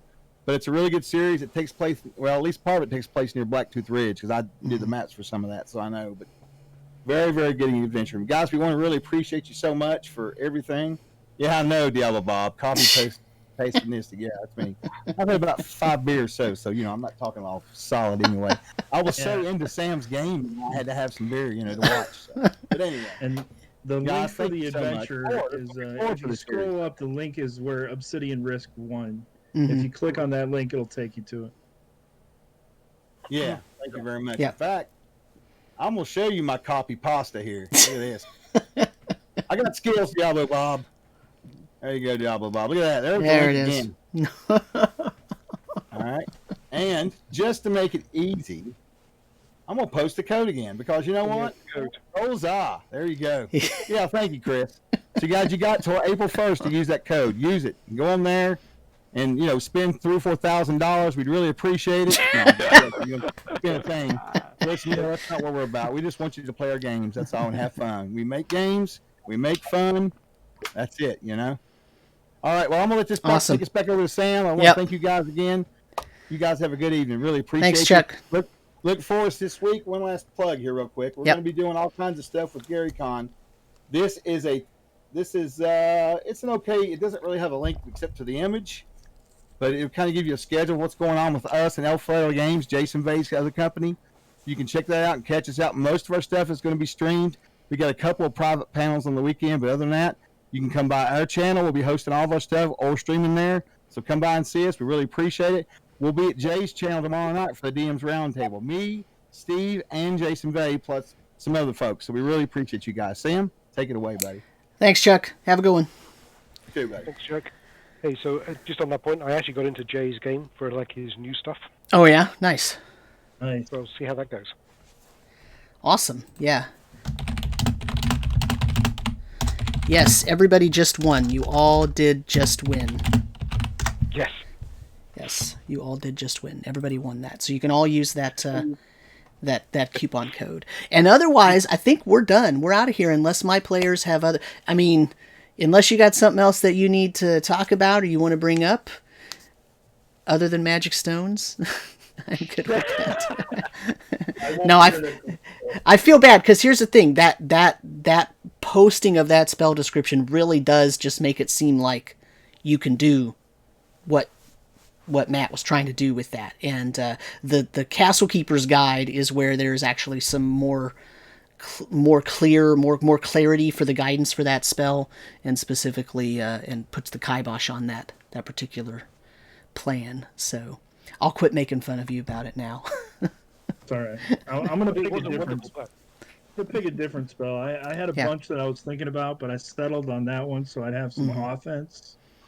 So probably going to get Entangle or that stupid spell that Steve tried to get me with, create a ditch, create sinkhole or something. At least your stones get a minute. My rune market's like a round. Yeah. Yeah, check out the Adventurer's Backpack. You may find some more in there that is more appealing. Mm-hmm. Yep. All right. And with that, I think we're going to sign out. So thanks, everyone, for watching. And join us next week. Same time, same place, for these people to see if they actually boil the crab in the pit. I do like that. It's going to happen. All right. And we are out of here.